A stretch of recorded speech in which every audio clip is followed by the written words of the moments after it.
a grabar. Ok, perfecto.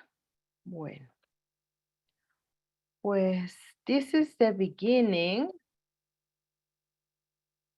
of the second module. Ajá. The purpose of the module 2 is to confirm and analyze and identify main important elements in the lesson plan. Okay? What are the components? What are the elements? What are the different stages in which I'm going to divide a lesson? Okay? The importance about each one of them, how to write a clear objective, the evaluation, the feedback, and also we are going to analyze the importance of choosing and deciding on appropriate material. Now, the spine here is going to be the objective, okay? And today we are going to talk about objectives.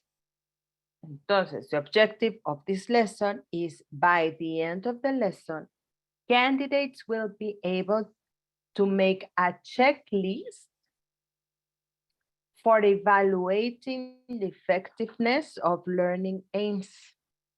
They will also be able to distinguish between main aim, subsidiary, and personal aims. Okay? Remember that last week I asked you to look for a lesson plan you had from a previous class you have already taught. And that is the lesson plan you will be using during the course. Then later, as a final product, you are going to create a new lesson plan so you can change the one that you brought at the beginning of the module, or you can plan a new class by identifying and including all the elements we are going to be analyzing during the module.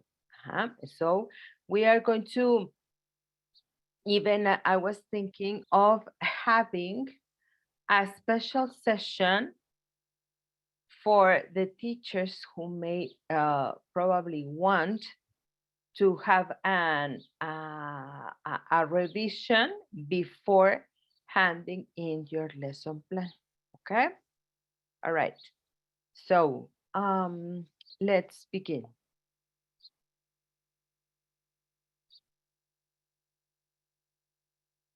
The first question is, we are going to talk about the lesson plan. So why do we plan? What is the main purpose of having a plan for every single session we have? Probably because it's a requirement asked by the institution. Because if we are talking about elementary or preschool, elementary, secondary, and high school, the authorities ask for a planning, no?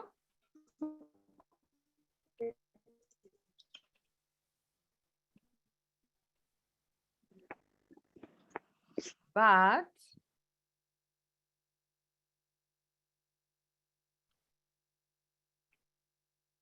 why do you personally plan your lessons?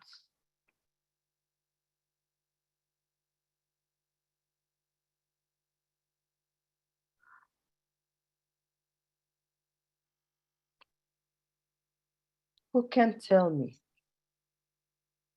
Well, in my case, I do it because I use it as a guide for every scenario that it can be presented during the class. Okay, so to be prepared. So we plan to be prepared, okay? And if you are very structured, if you are this kind of logical, mathematical person, you need like a formula, step by step, to know exactly what you are going to do in a class, right? All right, so that's why we plan our lessons, because it gives us to have at least some material and ideas of what to do during the class. Okay. Yes. We need to know exactly, and we are not going to improvise because it's going to be very difficult. It's going to be very confusing for us and also for the students, no? So we need a structure. Okay. What are the elements of a lesson plan? What are the elements that you include in your lesson plan?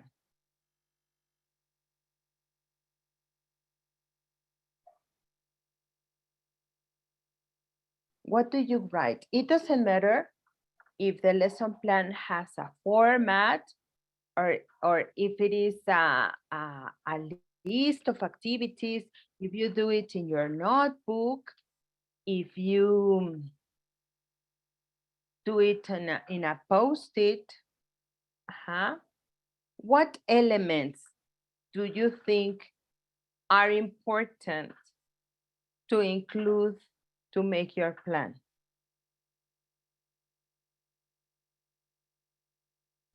Activities, warm-ups, icebreakers, etc.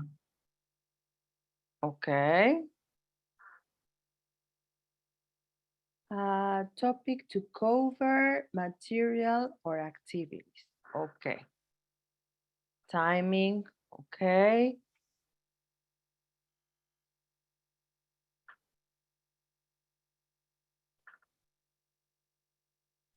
Objectives. Objectives. Okay. The objective is really important, no? And we normally write it at the beginning of the lesson plan, no?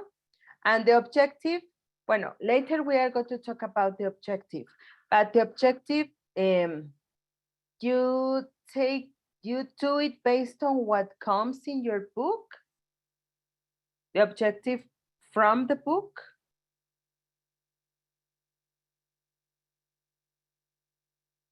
Or how do you start thinking? How do you create, how do you design your objective? Checking if all the aspects are covered, listening, writing, speaking, and grammar. To establish what presentation strategy the instructor will follow up. Okay, very good. So we have now different ingredients. We have objectives, activities, the material, the warm up. Remember that during the last session, we analyzed the difference between a warm up, a lead in, and an icebreaker. And in what moments of the lesson and the course they occur. Remember, icebreaker once in a school year or once in the course is just for introducing yourself and getting to know your students. So the icebreaker only happened once. The warm up is the activity that is going to prepare your students for what is going to happen, to begin the class. And the lead-in is the activity that gives the context and the topic of the lesson. Okay, very good. So let's see.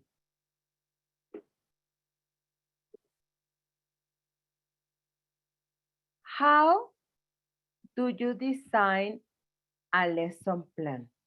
Yes, teacher Efraín.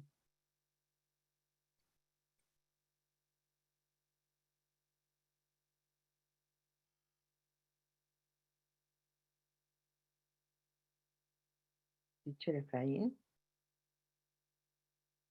I'm sorry, I was getting my microphone off. Sorry, good morning, everybody. Good morning. Yes, I have a question. You were mentioning warm-up as a fundamental activity for preparing students, but I have a question. This should be necessary for preparing students for the new material, or we can use them as well as, how can I say, as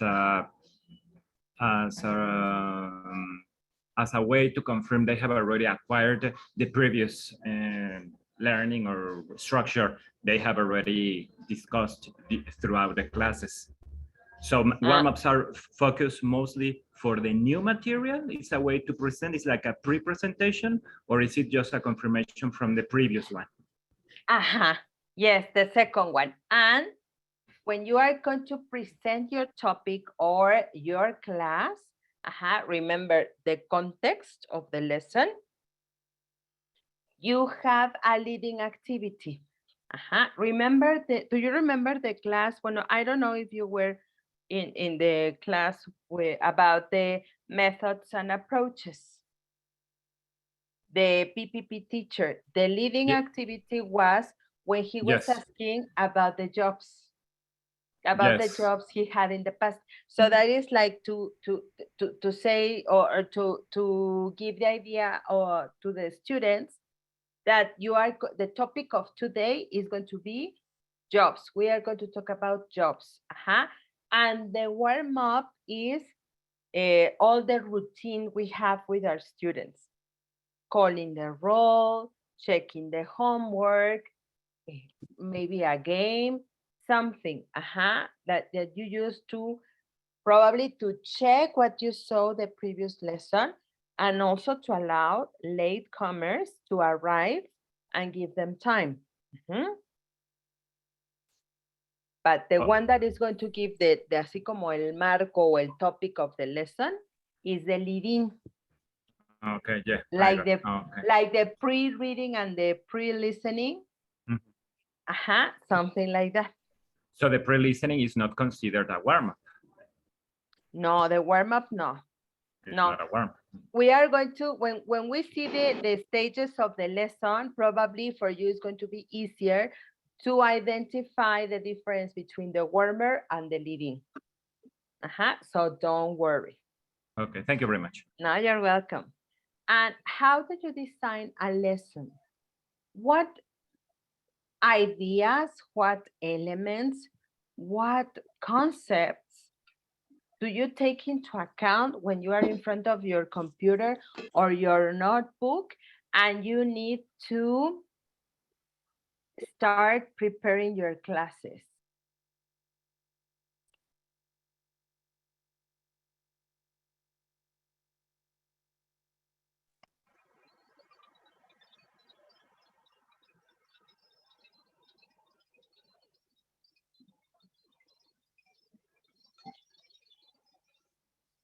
In this module, we are going to be making a lot of questions, and I'm going to invite you to meditate and to think about the way we are doing things and the way we are, to share with me the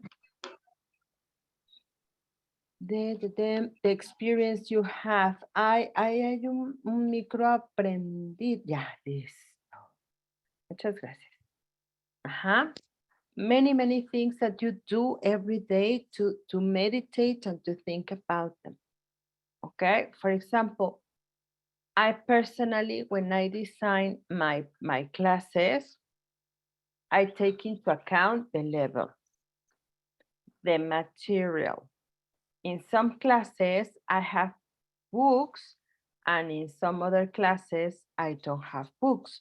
For example, when I'm teaching or when I'm um, working with teachers for the preparation of TKT, I take into account the structure of the exam, the topics that are mentioned or indicated in the guide. Mhm. I know more or less the necessities that Tecnológico has, the levels, because according to what other teachers have shared with me and the problems they had told me they are facing, more or less I can have an idea. I know that each state, each school has different situations. It's not the same a school in Mexico City than in Chihuahua o no sé, Matamoros, ¿no? In the north, probably the students may have more opportunities to be in contact with the language. Think that it's not the same for students in the south.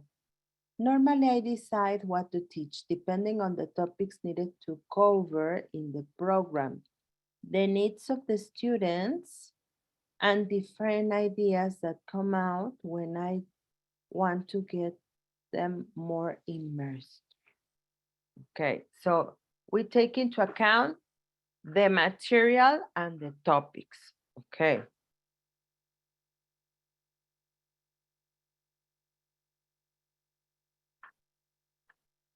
And I'm how sorry, sorry? I'm sorry, good morning. I was going to say Hi. that I consider to the skill I want them to get at the end of the lesson. For example, if I am teaching grammar, maybe I start the first activity with writing, the first practice with writing, but then I make some speaking practice. So depending on the aim or the skill I want them to get, that's what I consider when I'm preparing. Okay, very good. Excellent, thank you. And your lesson plan is divided by activities as we analyzed in methods and approaches, pre, while and post, or stage 1, 2, and 3. Do you divide your class like this, or is just activity 1, activity 2, activity 3?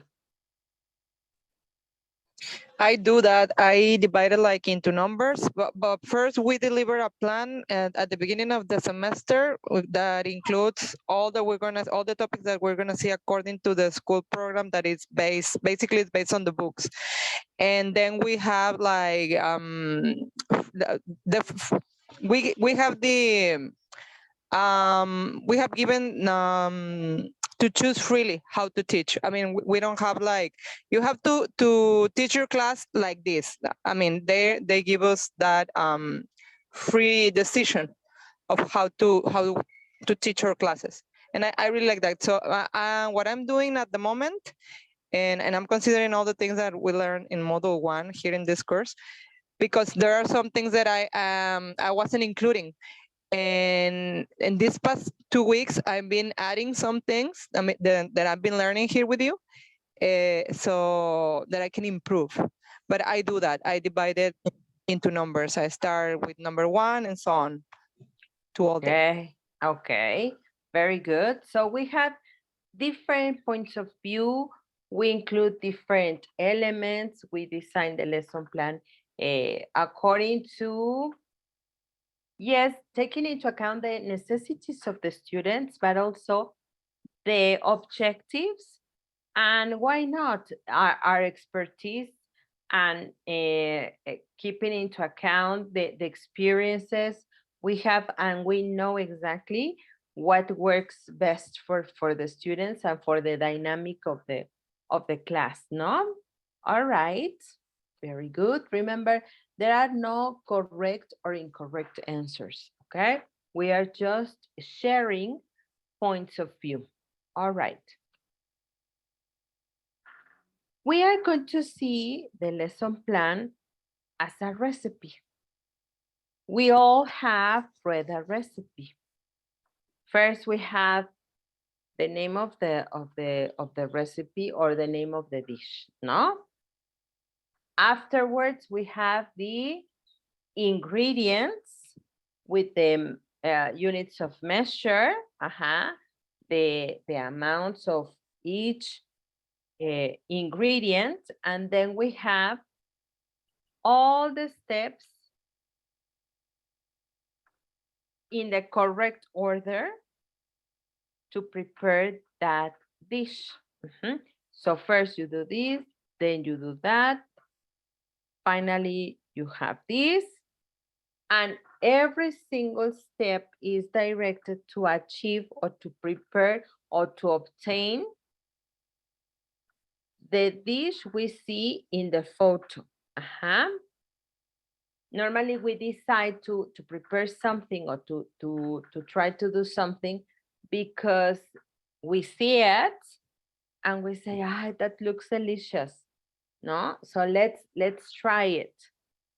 So we are going to realize if we did it correctly or not, if it looks and tastes and smells like the original one, like the model.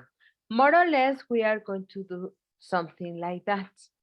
We are going to have our objective, and then we are going to divide the steps. But always, always, always, these steps are going to be directed towards achieving the main aim. Some of the ingredients I'm going to need to prepare or to create my lesson plan are these ones. I need to have main names. I need to have possible problems, anticipate the problems, to foresee, to imagine, to picture probably what may happen in the class and be prepared to do something else. I need to have a plan B and probably a plan C. I need to see how and what activity, what material, what element I'm going to use to arouse interest. I need to keep into account the class profile. Remember, in module 1, we saw characteristics and needs of students. In the characteristics, well, we are going to keep in mind the approach, because we said that we are not going to call it intelligences. They are approaches. If they are visual, kinesthetic, auditive, intrapersonal, etc., etc., their needs, those would be the weaknesses, the strengths. For every single skill, their experience with the language and experience with the world, the strategies they have for studying, and the emotional part, okay? So the class profile will indicate, will light the way and the path I'm going to follow to achieve the objective that you mentioned, that normally is based on the topics of the book. Because sometimes we plan based on the book, but not based on the students. And remember that the main element in the class is not the book, are the students. The question is not why I'm teaching, is what for. And based on that, I will decide if I'm going to give the importance the students have, or if I will prepare to only take into account the material, but I'm ignoring the human part. How I'm going to provide the feedback, in what moment, what style. Remember, we need to provide feedback based on the objective of the activity and the characteristics of the students. How to raise the interest, set the scene, that is the leading activity, the interactional patterns. If they are going to work in pairs, in trios, individually, if it's going to be lockstep only, what and what for, what is the purpose? The needs, the subsidiary aims, the personal aims, assume knowledge, that assume knowledge would be translated into experience with the language, okay? Learner-centered, communication activities, and achievement of aims. So all these ingredients and probably more should be in my basket or should be in my bolsa del mercado before writing my lesson plan. So during this module, we are going to meditate. We are going to reflect. It's not that we have been doing things wrongly, probably because, as I said before, probably the rush, the routine, the time, the number of students, the administrative workload is a lot. It's huge for us, and sometimes we need to do things more practical. We need to do things in order to save time, or take advantage of the time, so we are not burned in just the administrative, because a part of the administrative activities, we need to deliver the class, but also we need to grade and we need to give feedback, but also I need to take care of myself, and I have family, and probably I have a second job, so it's a mess. So in here it's like to analyzing, seeing, taking into account that I need to take into consideration all these elements and just redirect what I'm doing. Probably you have them in your lesson plan and you haven't realized. So in that case, we are going to confirm. And if you have most of them and you are omitting 2 or 3, probably we can see how you can insert them or you can include them so your lesson plan can be more complete. And thirdly, remember that these terms, these elements, this kind of lesson plan is the one that is going to be that your exam is going to be based on. So in terms of the exam, we need to understand the structure of this type of lesson, because that is the situation in which the exam, the Tkt Module 2 test, is going to be directed, okay?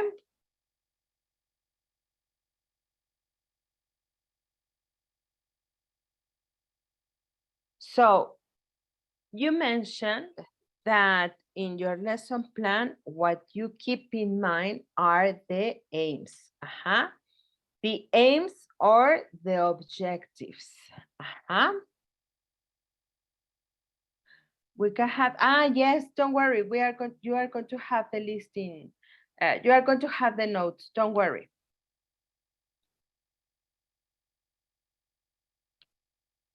You mentioned you take into account the objectives. And normally the objectives are based on the book. So we take into account the objectives that the book gives us or indicates. Now, we are going to differentiate, we are going to identify, those objectives are very general. And remember, when we write books, we write the general topics. We give a general objective.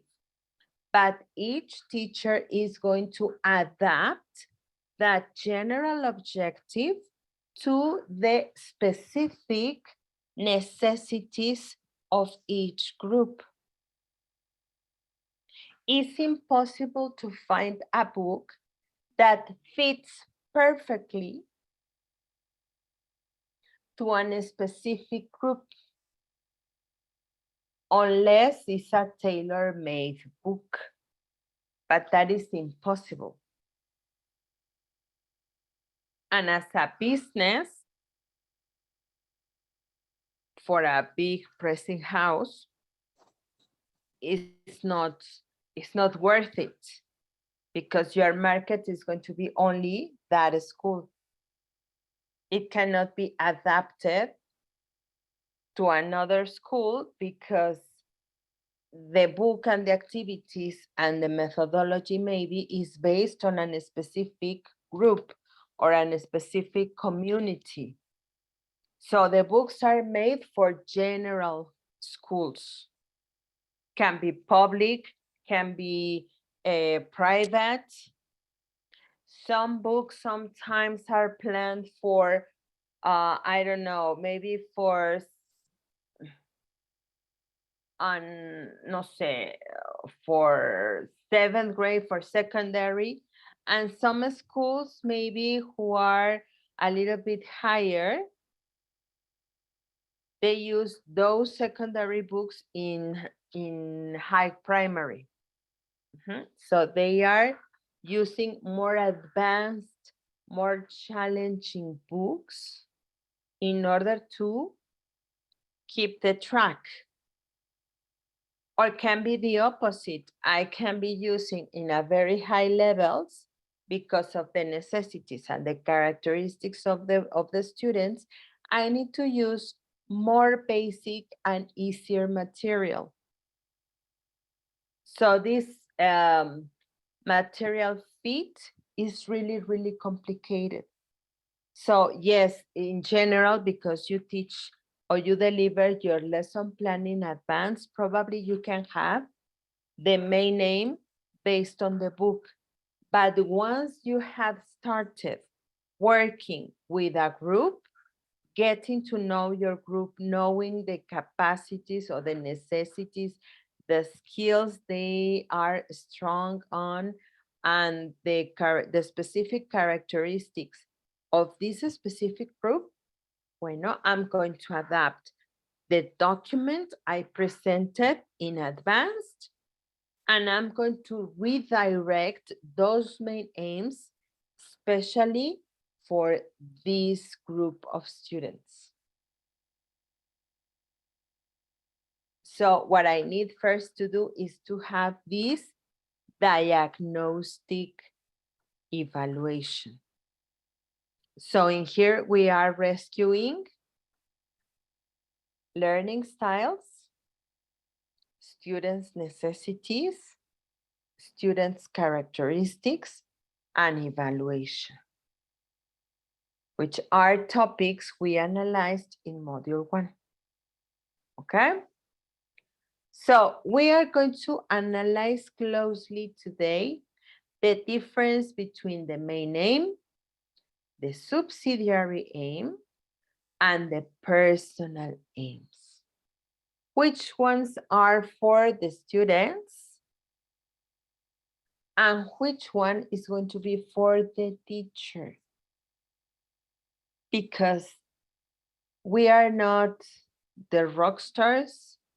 We are not perfect. We are humans, and we are also learning with our students. And there are certain things and details I need to improve. So let's see. The main aim. The main aim is the overarching aim of the lesson. This tends to be worded very specifically. The language learners will understand or be able to use. And the context they will understand. So the main aim is the big objective. It's going to be the mother of the lesson plan. It's going to be the spine. It's going to be the axe of the lesson. Is the law. So before I start planning my lesson, I need to have a main objective. For example, for us, the main objective is by the end of the lesson, candidates will be able to make a checklist for evaluating the effectiveness of learning aims. They will also be able to distinguish between main aim, subsidiary aim, and personal aims. So in here, there are two aspects. We are going to conclude, or we are going to finish with an evidence that will be the checklist to check with some character. The checklist, it will include some characteristics, some items that will help me to evaluate, to use, it's going to have a series of criteria that will help me to evaluate if my learning aims will be effective. And I will be to distinguish the characteristics of a main aim, a subsidiary aim, and a personal aim. This is my main aim. Okay? So take your lesson plan, if you have your lesson plan with you, and identify your main aim. I'm sure all of you have the main aim in your lesson. This lesson plan, you will be highlighting, crossing, you will be, I don't know, deleting, overwriting, etc., etc. Okay? Now, we have understood that main aim is the big objective, the general objective. But this objective needs to have specific characteristics. And we are going to see which are the elements of an objective. These are the elements. I need to say who. Who is going to perform the action? What? Remember that an objective, to be a clear objective, needs to be specific, very concrete, observable, and attainable. Specific, observable, and measurable verb. I need to be very careful, although the lesson plan is for me. I need to be very, very clear at the moment of writing and stating my objective. Because remember that also the objective should be shared with the students. So you are going to let them know at the very beginning of the lesson what the objective of today's class will be. So they know exactly what they have to do and what is expected from the teacher. Otherwise, they will be working blind with the eyes covered. And sometimes because the rush and the routine and everything, we don't share the objective with the student. If you notice, every single session we have, I read the main objective to you. So you know exactly what we are going to talk about.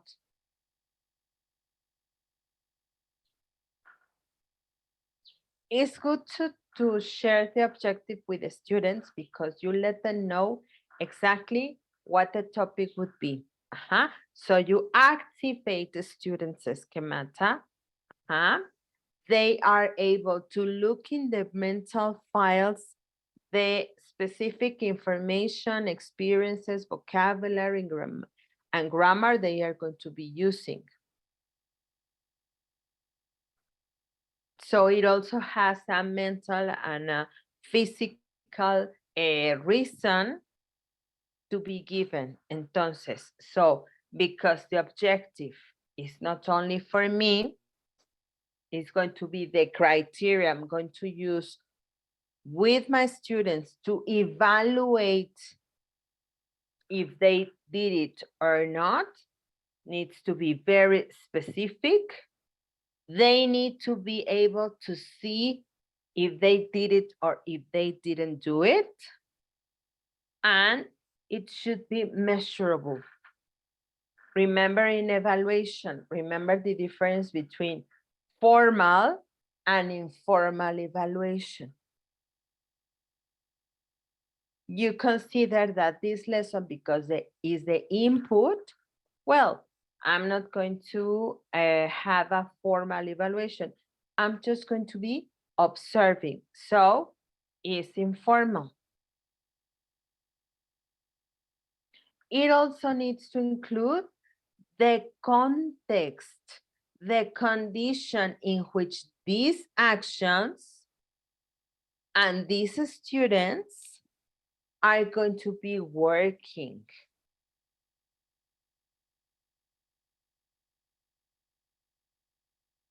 If it is going to be spoken, written, reading, it's going to be input, output, etc. And the specific context, do you remember some of the elements that we need to take into account when teaching grammar?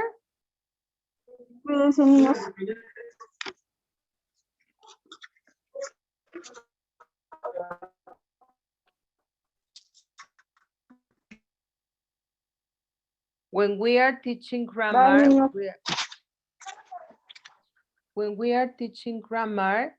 we need to take into account, apart from the form, I need to take into account the intention, the use. So in what context I'm going to express this intention? I'm going to include the criteria and the standards.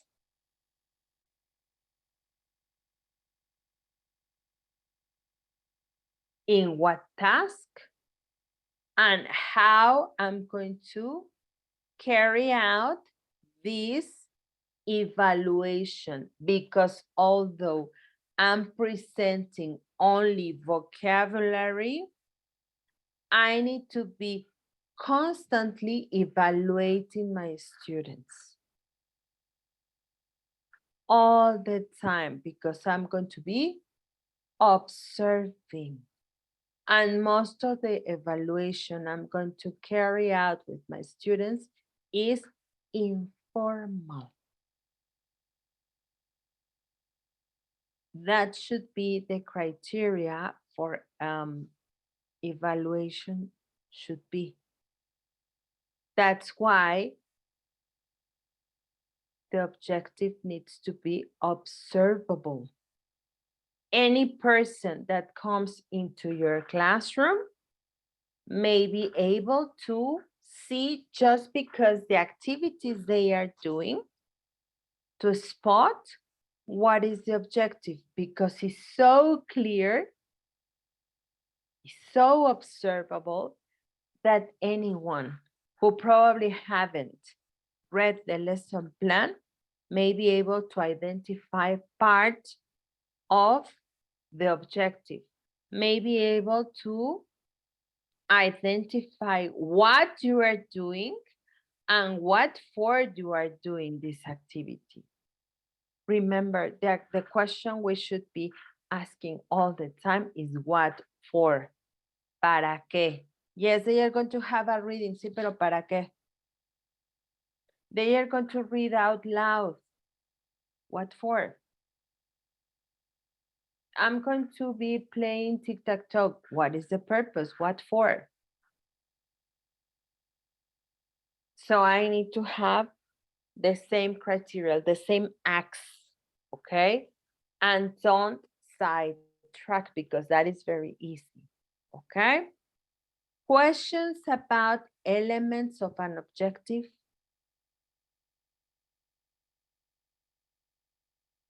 Questions, comments, something you would like to say? Everything is clear.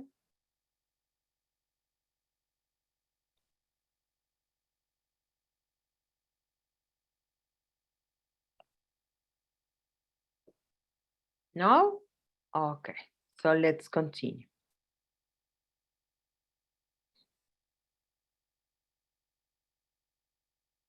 Entonces, the main ingredient for preparing my lesson plan is to have very, very clear my main objective. Remember, we have 3 types in importance: main aim, subsidiary aim, and personal aim, okay? The main aim is going to be the mom.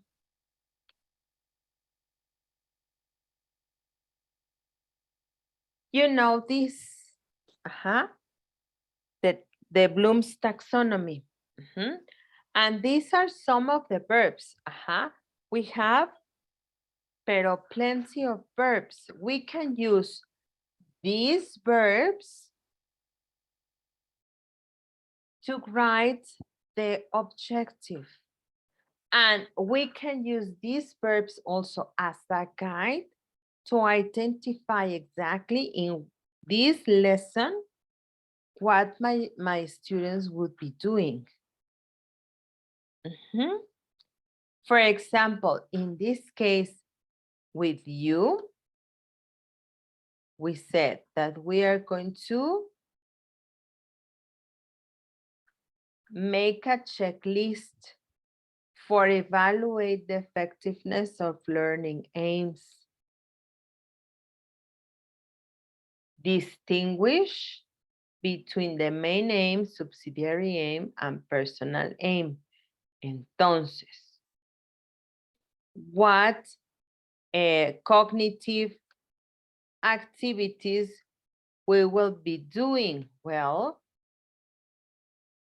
we are going to remember, because it's something that normally we do in the class. We are going to understand the difference between the different kinds of objectives that should be included in a lesson. We are going to apply because we are going to observe we are going to meditate and reflect if in our normal lesson plans we write, we are really including these types of objectives. We are going to analyze why I have omitted, or why, or probably I'm going to analyze that I have these objectives and probably I haven't realized I have used them. And I'm going to analyze the information in such a way that I'm going to be able to create a checklist. And I'm going to evaluate according to the theory and understand, applying and analyzing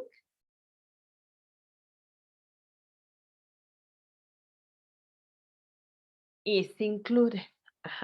So I'm going to evaluate if this checklist that I'm going to make for myself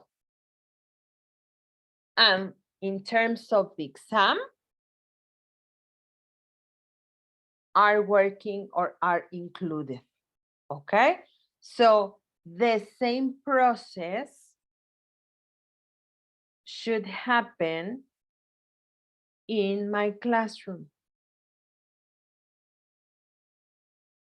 Always we start from here, from the base of the pyramid. We remember because we have the warm up, the leading, so we we present, we understand, we practice, we check and analyze if we did it correctly or not. We have another evaluation, and finally we have the productive or the production by writing or by speaking, no? So we normally follow this order.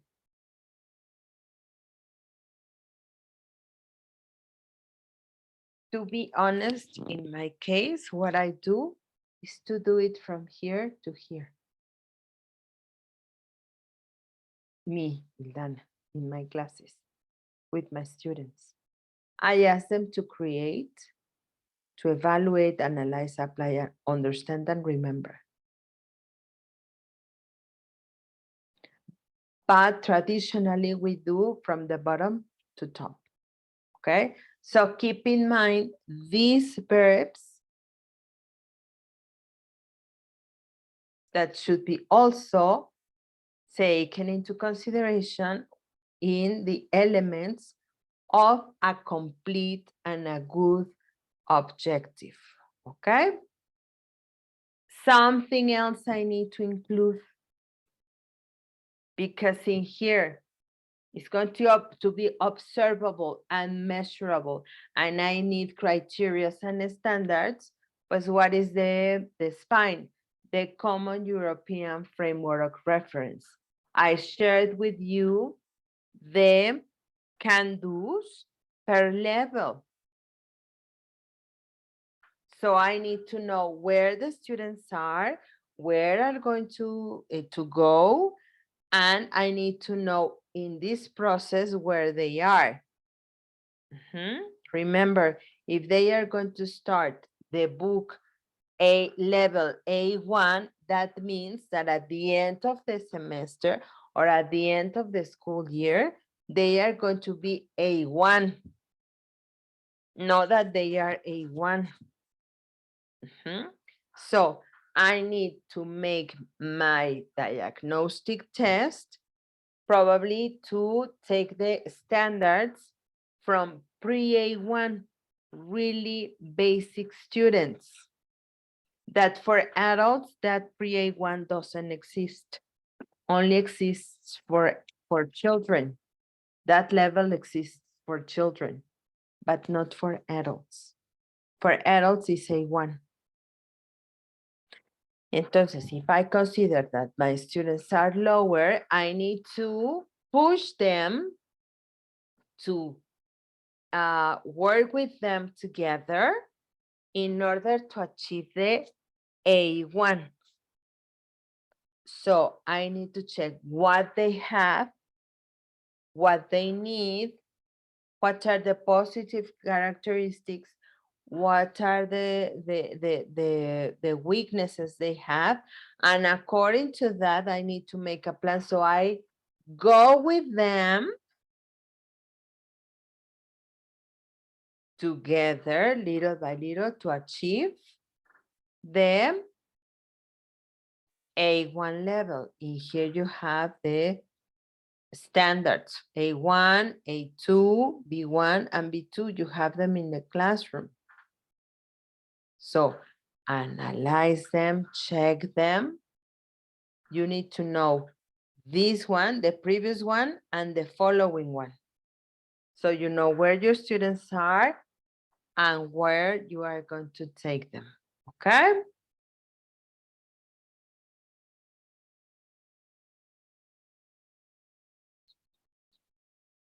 Let's see. Remember the characteristics of a name. So now we are going to see practical examples.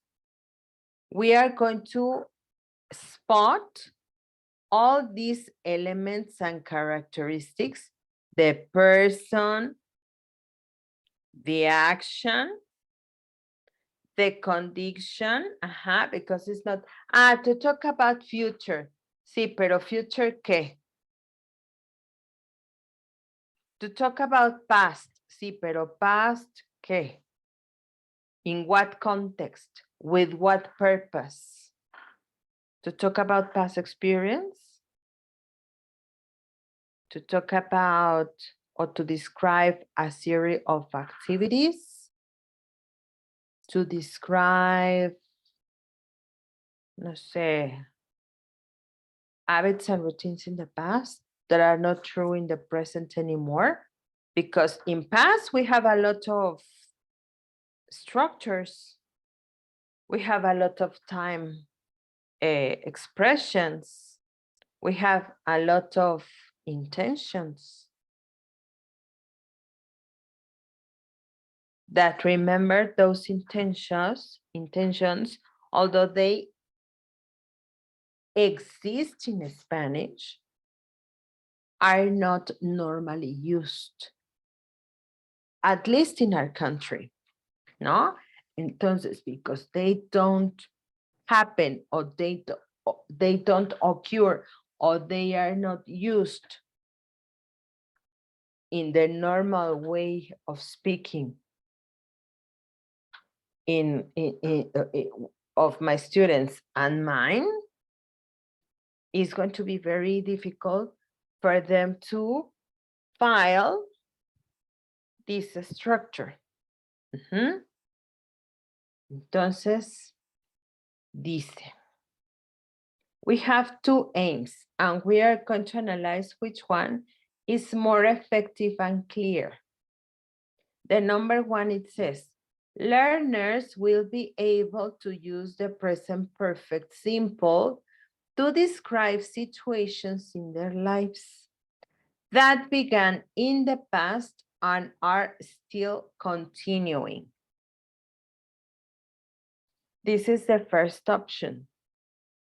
I have the second option, to teach the present perfect simple with some time adverbials. So which objective is best? And why?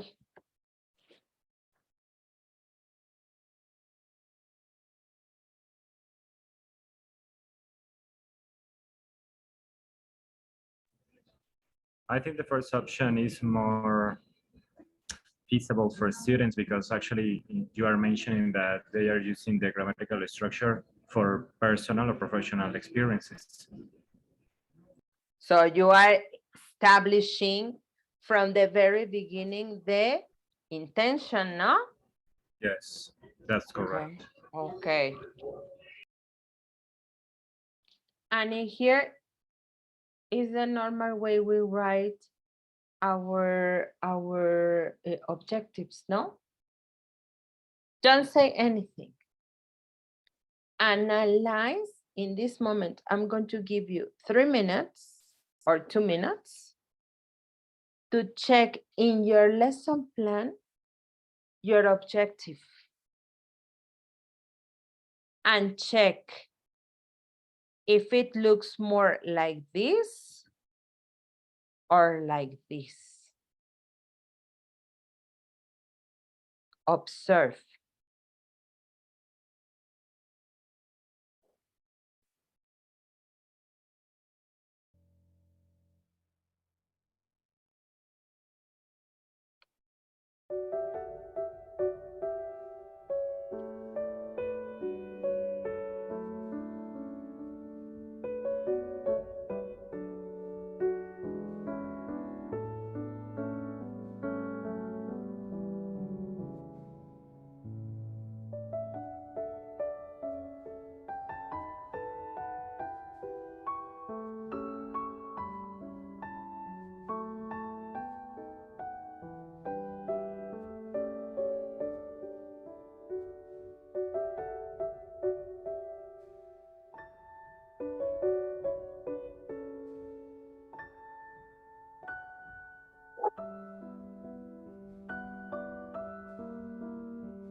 So don't say anything. That's something personal.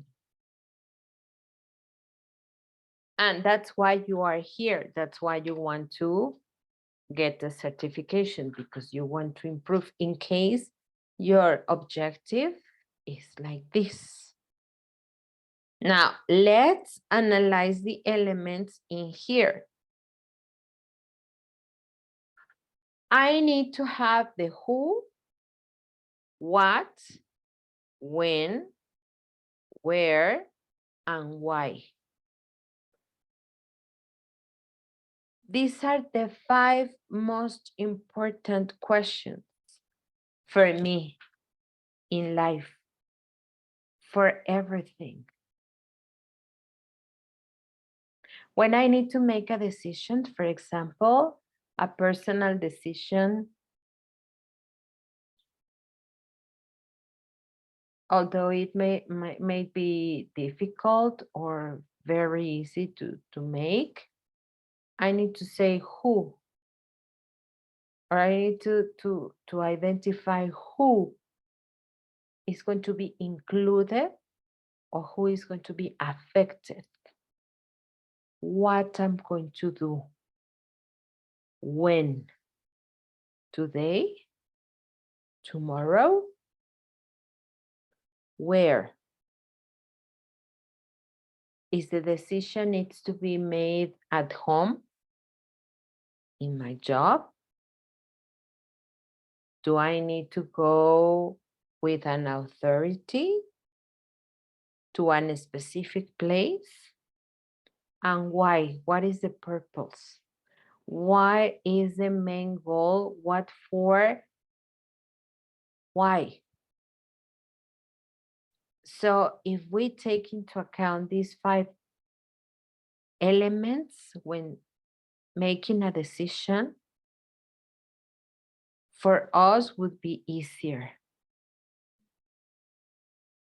The same, when I'm designing an objective, I'm making a decision. I'm deciding on what I'm going to do, who is going to do it, where they are going to do it, when they are going to do it, and why they are doing it. It's the same. Unfortunately, life is making decisions. So we are going to decide on the way I'm going to present this class. Who? the learners. What they are going to do, they will be able to use what they are going to use, the present perfect. Why? To describe situations in their lives that began in their past and is still continuing. Where? In the class. And probably I can add another WH question. How? How? They are going to be able to use the present perfect. How? Orally or written. Entonces, I have discovered that maybe this objective is incomplete. And if this objective that looks more complete is incomplete, now what about this one? Ahora, we have understood that we need to share the objective with the students to tell, a ver, guys, today you will be able to use the present perfect to describe situations in their lives that began in the past and are still continuing.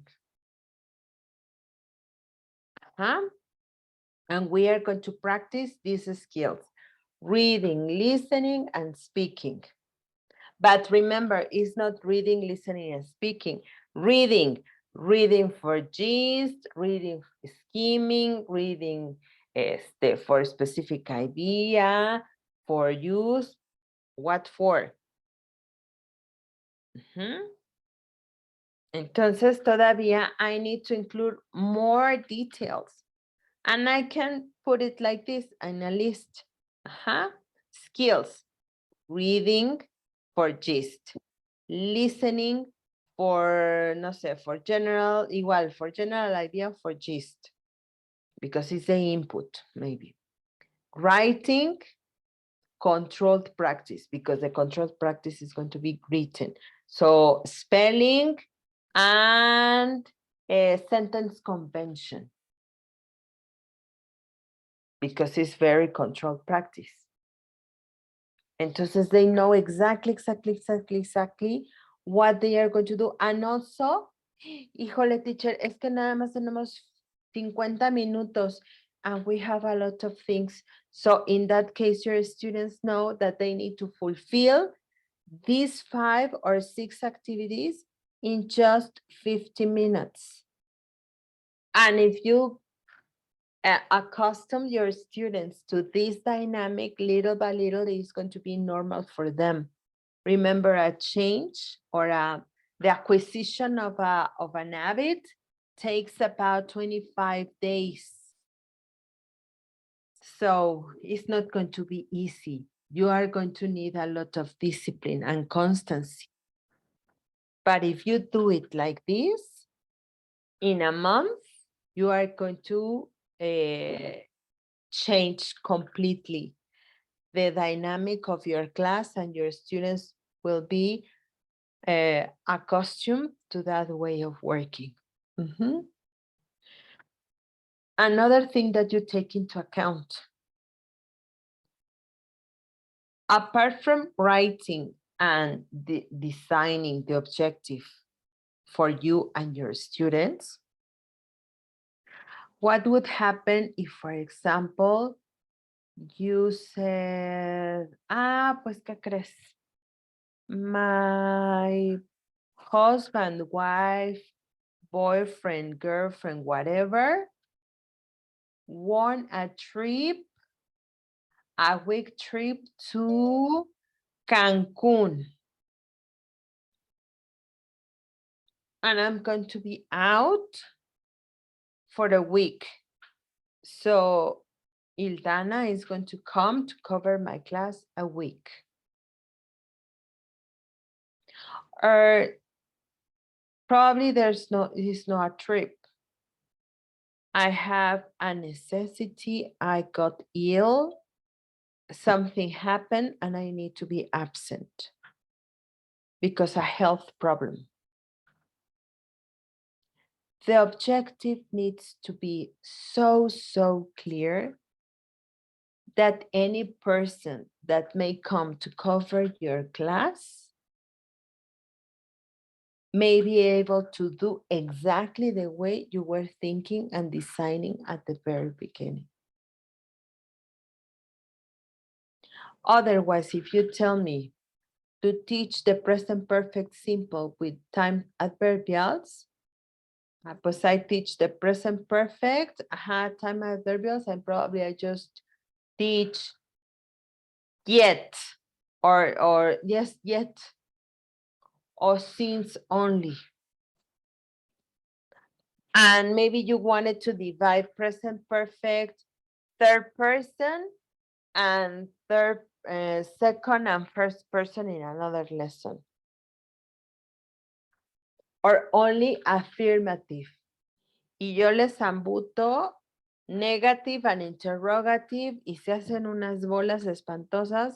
So the next class, instead of carry out with your monthly plan or with this beautiful plan you deliver at the very beginning of the course or the semester, Chin, pues you need to reteach 2 or 3 classes because normally what comes to cover doesn't follow the lesson plan because it's not really clear.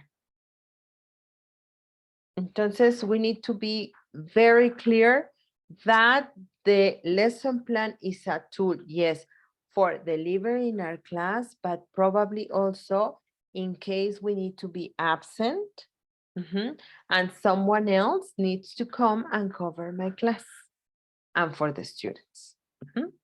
All right.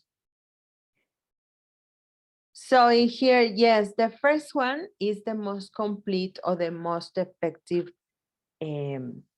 objective. The second one is not effective because it doesn't say what the learners will be able to do.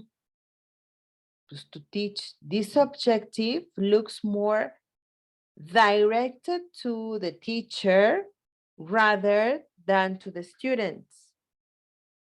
Who is the main character in the classroom? The learners. And in here, the learners, they don't appear. Doesn't give context. In what situations they are going to use this structure. What is going to be the intention? Here, pues no. And in the first one, situations in their lives that began in the past and still continuing. Past with present combination with past and present. Because we have present perfect for something in the past and visible results. But in here is an experience, no? That would be the situation.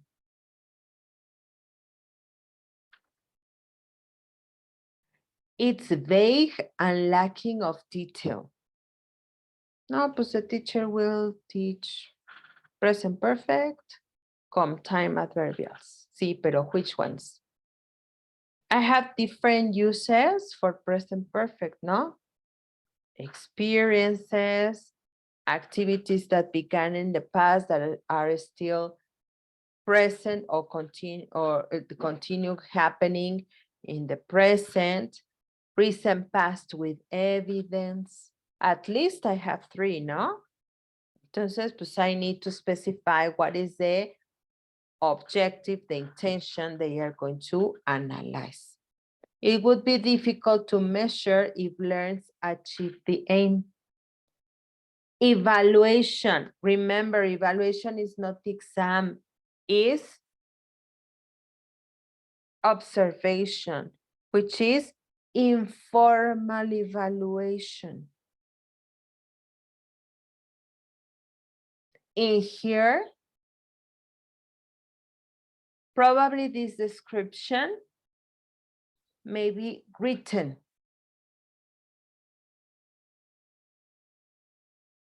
Maybe oral.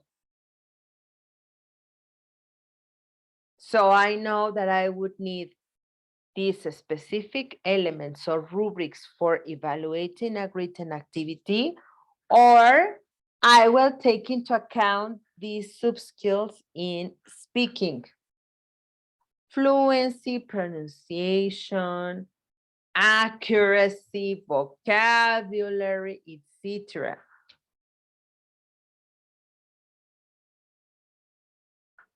If they are able to describe this situation in their lives that began in the past and is still continuing,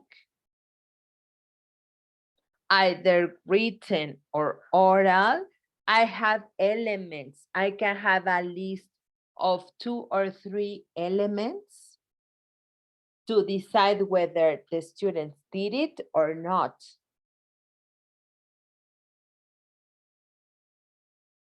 At least, for example, if it is oral, accuracy, that means vocabulary and grammar, pronunciation, fluency, interaction, at least I have 4. Written, accuracy, vocabulary, format or the layout, or if they are going to be sentences, sentence convention, and no sé, if it is going to be a paragraph, the layout. If they are going to be sentences, pues can be the sentence convention, and in here, no sé, correct conjugation, or bueno, that thing is part of sentence convention, because in sentence convention, you check the concordance between person and auxiliaries and verb form. Probably I just take 3 elements for grading. Not necessarily they have to be 4 or 5. But I can notice if they did it or if they didn't do it, if they are capable of using present perfect in this specific use correctly. In here, there's no pattern, there's no standard, there's nothing. It's very vague, very general.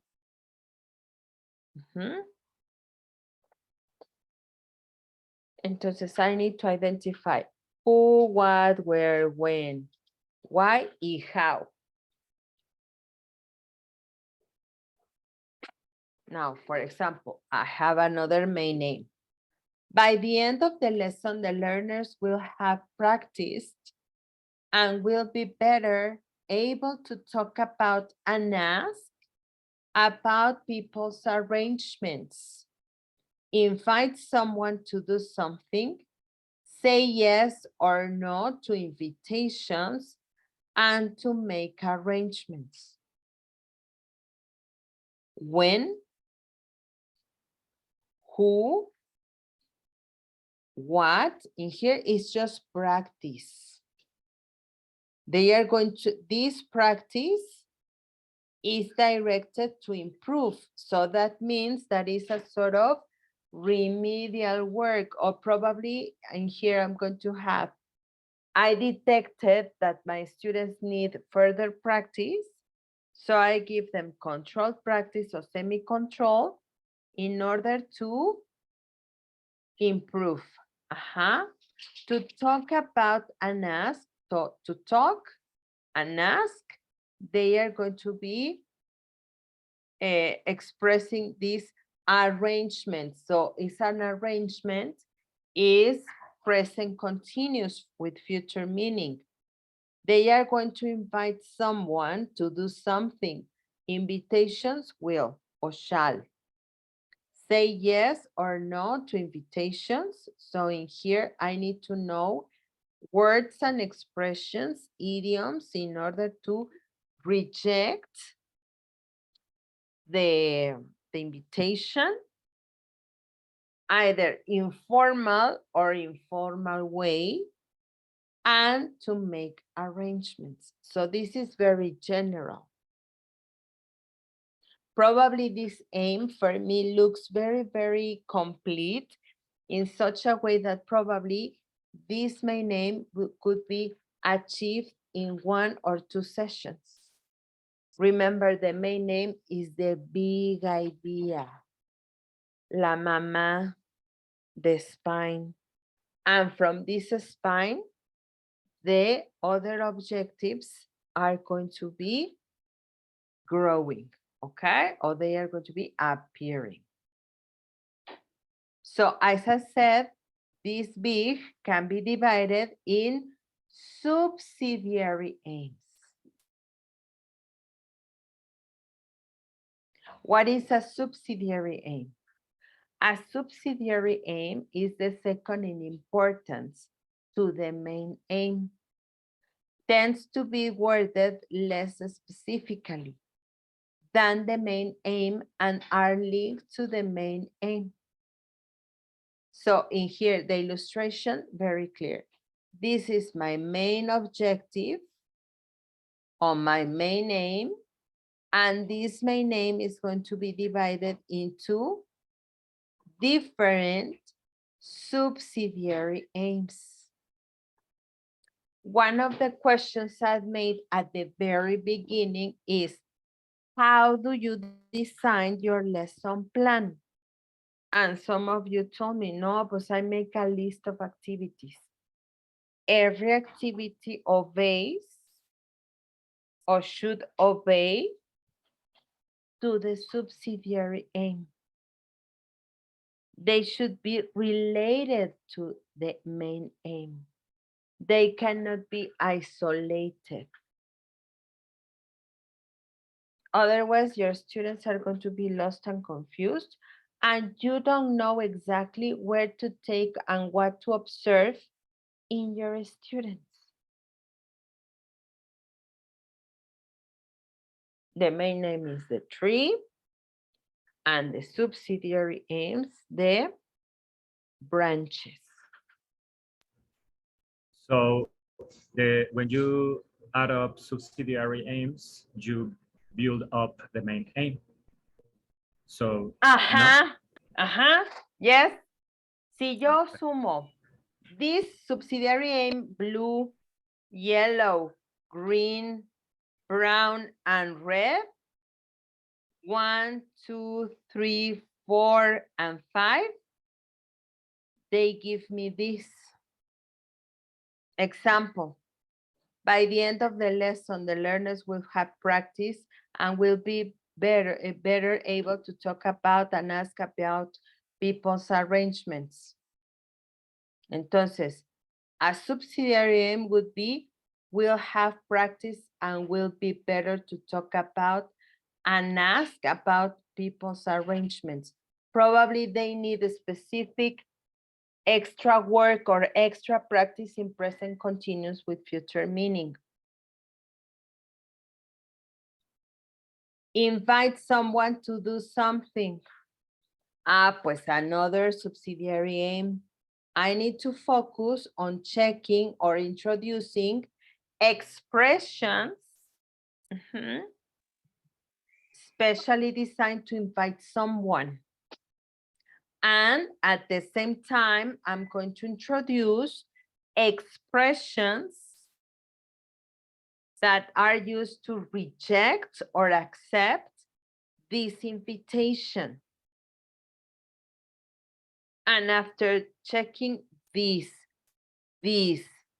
and this, I'm going to be able to make arrangements. Okay?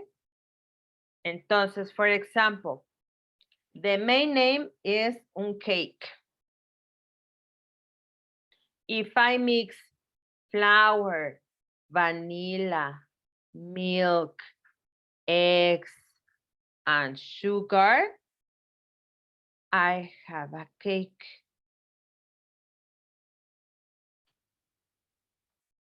In chemistry, do you know heterogeneous and homogeneous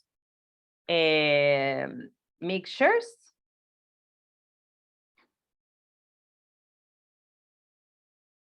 Do you remember those types of mixtures from school? Homogeneous is, for example, my coffee. In here, I have my coffee. A ver, ahí tengo un comentario. A ver, vamos a ver. Okay. A ver, teacher Efraín, can you explain to us and share with us your knowledge about homogeneous and heterogeneous mixtures? Yes, for sure. Well, so far, to the best of my knowledge, a substance or matter is divided into mixes or mixtures. So heterogeneous is when you can separate by physical procedures the two components, like Mhm. such as oil in water or water in oil, or rocks, blend of rocks and sand. So you use just physical processes to separate the components or the phases. And meanwhile, homogeneous mixture is when both phases are mixed, so you need to use chemical processes to separate them.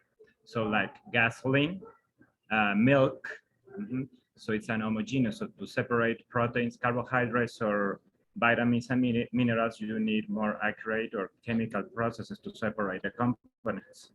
Exactly. Profe, you got a 10 in chemistry. Very good. Excellent. Thank you very much. Yes, homogeneous is when I cannot separate it. But my lesson plan would be an heterogeneous. So I'm going to have grammar, I'm going to have vocabulary, I'm going to have speaking, and I'm going to have, no sé, reading. I'm going to have, no sé, material, and I'm going to have technology, no? Entonces, that means the bag is the complete main name. But in order to make this measure, I need different elements, different steps. Entonces, the subsidiary aims are going to be the scissors, the USB, the pencil, the pen, the marker, and the eraser. All of them are different. And these all together make my my bag of school supplies that I need to do or to carry out with my lesson. The same. I need speaking, listening, reading, writing, etc. I need to have activity 1, activity 2, activity 3, activity 4, and activity 5. And all together are going to make my complete lesson. For the teachers who make the lesson plan in steps or in form of list is number 1, number 2, number 3, number 4, number 125, and all together make a lesson. This lesson has a specific objective. Okay? So it will be, in other words, like main objective and then secondary objectives, kind of. Because, for example, what I do is I have one unit in my book. We're using this method where we have 4 models, and each model has 8 units. And what I do is, well, I choose the unit I'm going to teach and divide it into activities. So those activities will be like my subsidiary aims, right? Am I getting it right? Yes, but no. Okay. Yes. Yes, more or less. More or Ajá, less. Okay. more or less. Ahí vamos, ahí vamos. Thank you, Miss. Entonces, I have the mother y los hijitos, ¿no? But these subsidiary activities are going to have a specific objectives. If I have my lesson, por ejemplo, Miss, do you use English Aware? Yes, Miss. Ay, muy bien, qué bonito Yeah, I libro. really like that book. I really do. They well, there was this plan to change to Nat Geo, and when this was like democracy first, we voted, and I voted for let's keep on with Bling Learning. We're using Yes, our. yes, ok. Entonces, a ver, en ese libro que tanto nos ha hecho trabajar, because I'm the author of some of the books of English Aware. Entonces, this book has a unit, and you have different lessons, or you have the module 1, 2, 3, and 4, and every module has 8 lessons.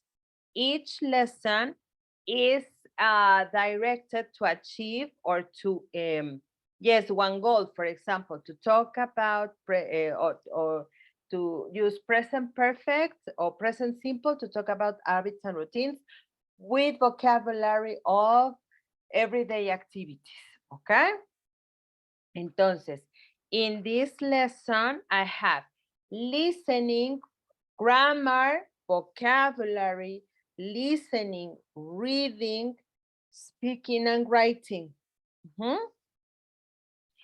But each activity has a subsidiary aim that all together help me to achieve using present simple to talk about habits and routines.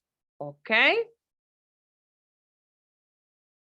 Entonces I have very, very clear marked or identified the different activities, and I need to have or I need to think about how I'm going to design and write each subsidiary aim. Remember, we are talking about aims. We are not talking about activities. Todavía estamos en la planeación, okay? In the design of the activities. We are not doing anything. No activities yet. Entonces, if I'm going to introduce vocabulary, what? Pronunciation, stress, spelling, synonyms, antonyms, denotation, what? Remember all the sub things I can develop when teaching vocabulary? Grammar, what? Form, parts of speech, intention, formality, sentence convention, what? Reading, in my reading, what? For gist, specific information, scanning, language, what? Because these aims are going to be established according to the necessities and characteristics of my students. And how? By using the characteristics, the strengths, and the weaknesses of my students, what activities I would need to plan so they may be able to achieve this objective. I can have 3 activities. I can have 10 activities. But if I sum up these 3 these 10 or these 100 activities, I need to obtain this. Entonces, the subsidiary aims are the little pieces or the little steps I'm going to follow, and I'm going to be observing in order to achieve the main aim. For example, the main aim about the arrangements and the invitation. In my activity 1, probably, I decide to develop listening comprehension to put or to set the input, make the presentation. Because in here, my first step is to have practiced and be better. Then that this will be better. That means that I have already evaluated, I have already observed my students, and I realized that they need more practice. Probably I needed to reteach something, to have this remedial work. Do you remember TTT, test, teach, test? Probably I tested, or they did an activity, I make the teach, and in here I'm going to give another practice after teaching, and I'm going to make another test, que not necessarily is an exam, but it's another activity in order to improve the weak points I detected. Entonces I'm going to do this improvement, not in the typical way of oral visual presentation, but I'm going to use a listening. Entonces, my subsidiary aim for practice and be better is going to be listening comprehension, and they are going to listen for gist, which is main idea, and detail, because they are going to be focused on the arrangements. They are going to realize, they are going to practice how to identify the use of present continuous to make these arrangements with future meaning.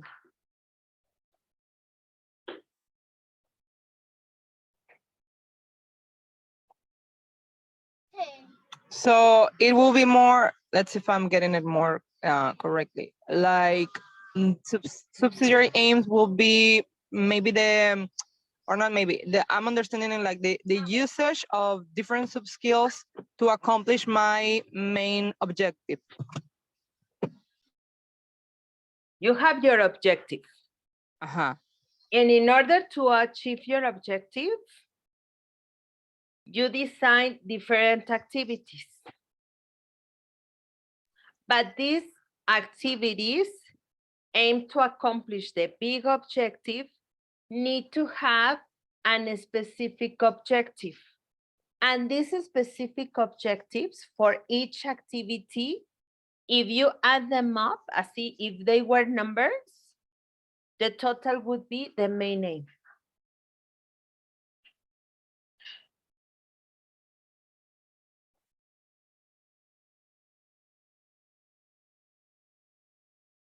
So if I imagine that today my daughter tells me, Mama, I need to take a new complete pencil case to my school.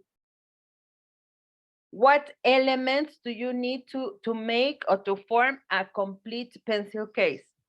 Pues el pencil case, un pencil, eraser, sharpener, colors, grid, and scissors, ¿no? These elements together make a pencil case. Entonces, in order to make my objective, I need activity 1, activity 2, activity 3, activity 4, 5, and an objective for each activity, but they are not going to be isolated aims. They have to be related. They need to be really, really linked in Yes. such a way that when you put them together, you obtain this. The main. Okay. Excellent. Thank you, Very good. teacher. Ujú. Entonces, probably what we have done is to only have a very big and unspecific main name. And we haven't realized that I need little steps to achieve this one. Imagine that I want to go to the second floor and I need to go upstairs. Step 1, step 2, step 3. And how do I realize that I'm achieving the second floor? Because probably dice, oficina del regidor, puerta 2. Ah, pues es aquí y aquí está en la puerta 2. Entonces, I know that I'm achieving my goal. And if I have very, very clear each subsidiary aim, I can realize si voy bien o me regreso. No.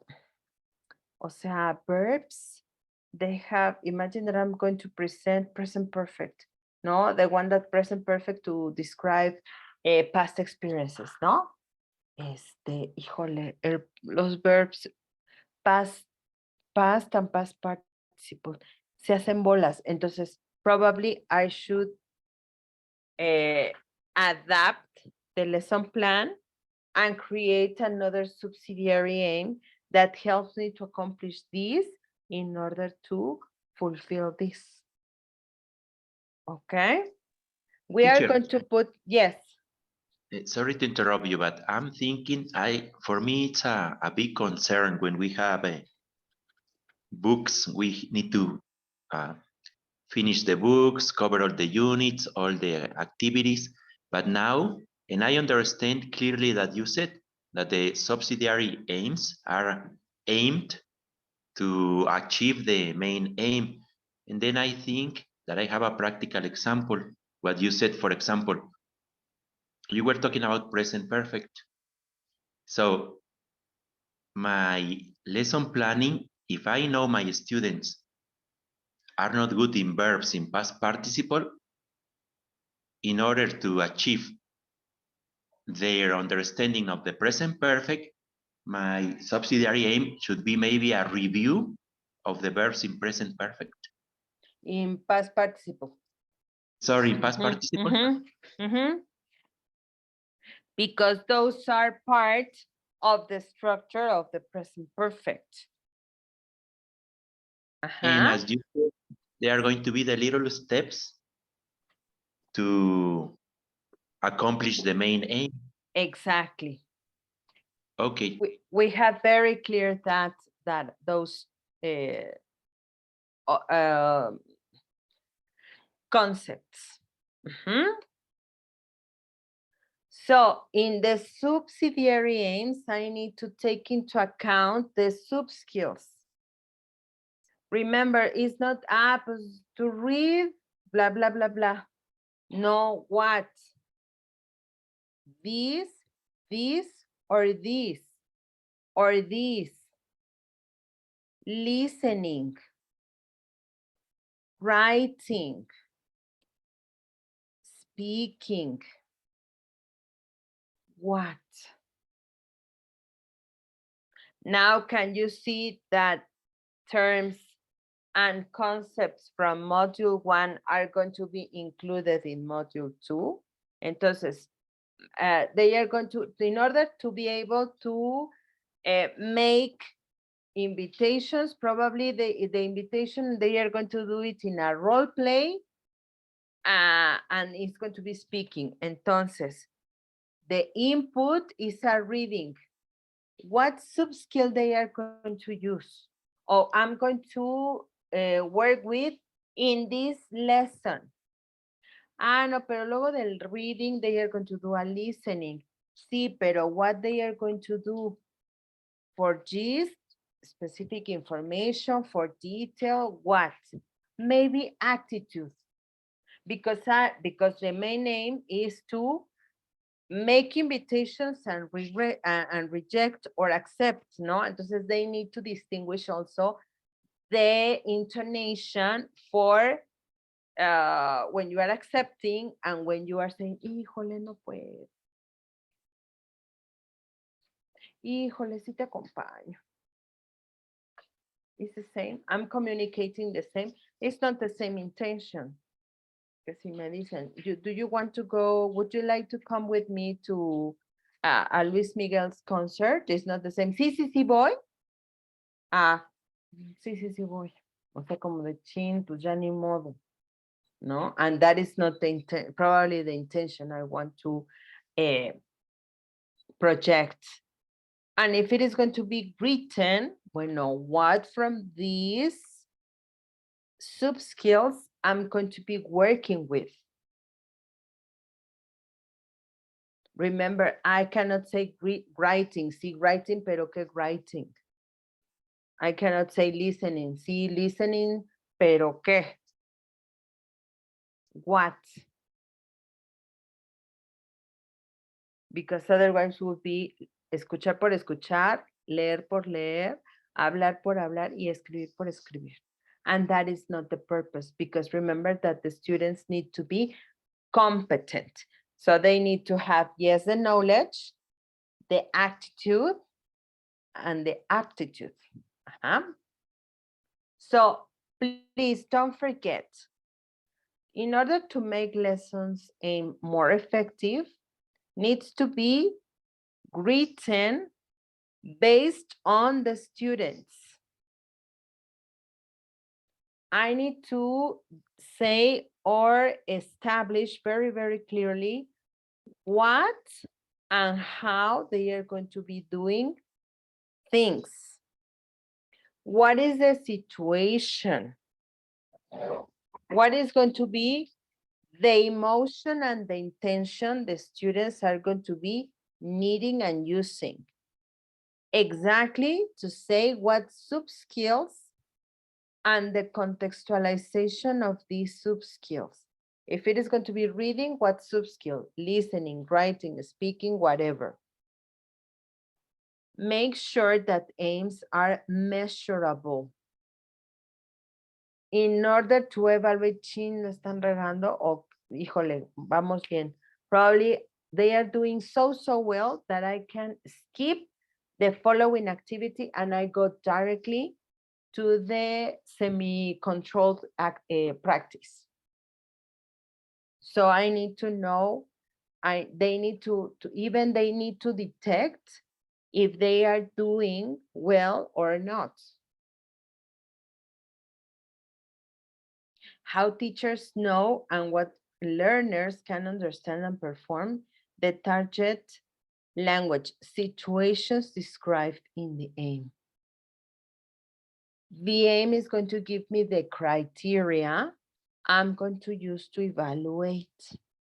Okay, so from the main aim, I'm going to decide the subsidiary aims and also the skills and the sub-skills my students need to develop in order to achieve this main aim. Entonces, setting an objective, a main objective is not so easy. There are many things I need to take into account.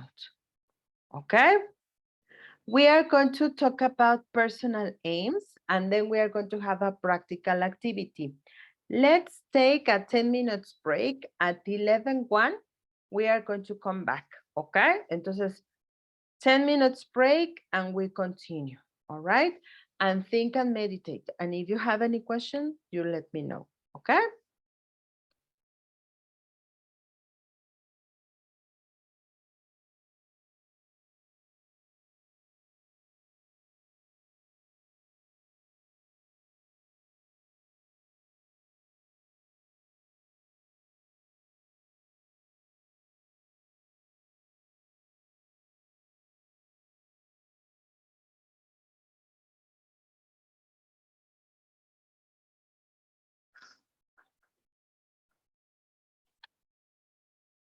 Now we are going to talk about the personal aims.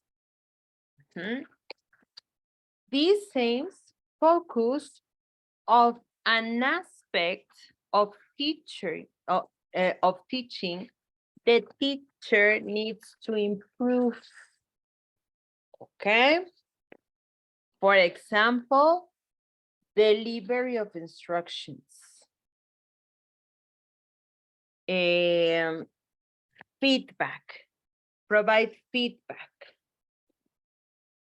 Improve my speaking skills. Improve. When we are teaching face-to-face, normally we tend to look at one side of the classroom. That is called the action zone. So I always look at the students that are on my right, but I barely look at the students that are on the left. And sometimes it may make students to feel ignored. So this eye contact, this interaction with the students is very, very important, because we have already analyzed that this is an important aspect when establishing communication, proper communication. The other day I was not watching, but I was listening to the video of the 5th session when we analyzed methods and approaches. And when I was listening to me, I realized that every time I finished a phrase, I was saying, y blah, blah, blah, blah, blah, blah, blah, blah, blah, blah, okay. So I say something and immediately I finish my phrase with, It was so disturbing for me that I said, put off my students, o sea, I always speak like that, and I need to be confirming all the time, or I have this muletilla of saying and. So what I'm trying to do today is to avoid to use that expression. Maybe that's why I make so long pauses, because I'm conscious, I'm thinking that I need to avoid that disturbing noise or expression. We have always something to improve. Although we have 30, 40, 35, 20, 15, 1, 2, 3 years teaching, there's something we need to improve. And believe me, I don't like look at myself in videos, but or in photos. I don't like it. But I really enjoy or I accept listening to my voice. So record your lesson. Record one class. And observe yourself outside the stage. Don't judge you so tough. But observe as if you were observing a student. Detect what are the activities or details or attitudes that need to be adjusted. And we can set these adjustments as personal aims. The teacher is constantly practicing and preparing the classes. Remember, the best way to learn is to teach. And also these aspects of verbal, body language, use of vocabulary, the tone of voice, the eye contact you make with your students are important elements. Because remember that we have these neurons called mirror neurons, and based on if we don't make this contact with the students, these mirror neurons are not going to be activated, and we are not going to have this special communication with students. So they are going to lose the interest. But if we make this contact, can also be very motivating for them. Entonces, we need to observe, we need to criticize en buena onda what we are doing, detect our weaknesses and strengths to make a diagnostic, to take this blood sample and say, no, pues la verdad es que in this aspect, I need to improve. And plan something. For example, if I consider that providing feedback is difficult for me, what I'm going to do is to try to provide feedback more frequently in this lesson so I can put in practice some tips or I don't know, strategies that probably I investigated previously. For example, when a coordinator or supervisor comes and observes the class, normally they have a list, no, a checklist to what to observe. That is going to be the criteria. If that happens in your school, ask for the list to your coordinator. And you can analyze, o sea, meditate, read, go over it, and say, ah, pues this one no me siento muy bien, y this one no me gusta, this one I don't feel very comfortable, esta sí me falla, esta no. And set an objective. Bueno, this week, I'm going to avoid saying aha every time I say something to my students.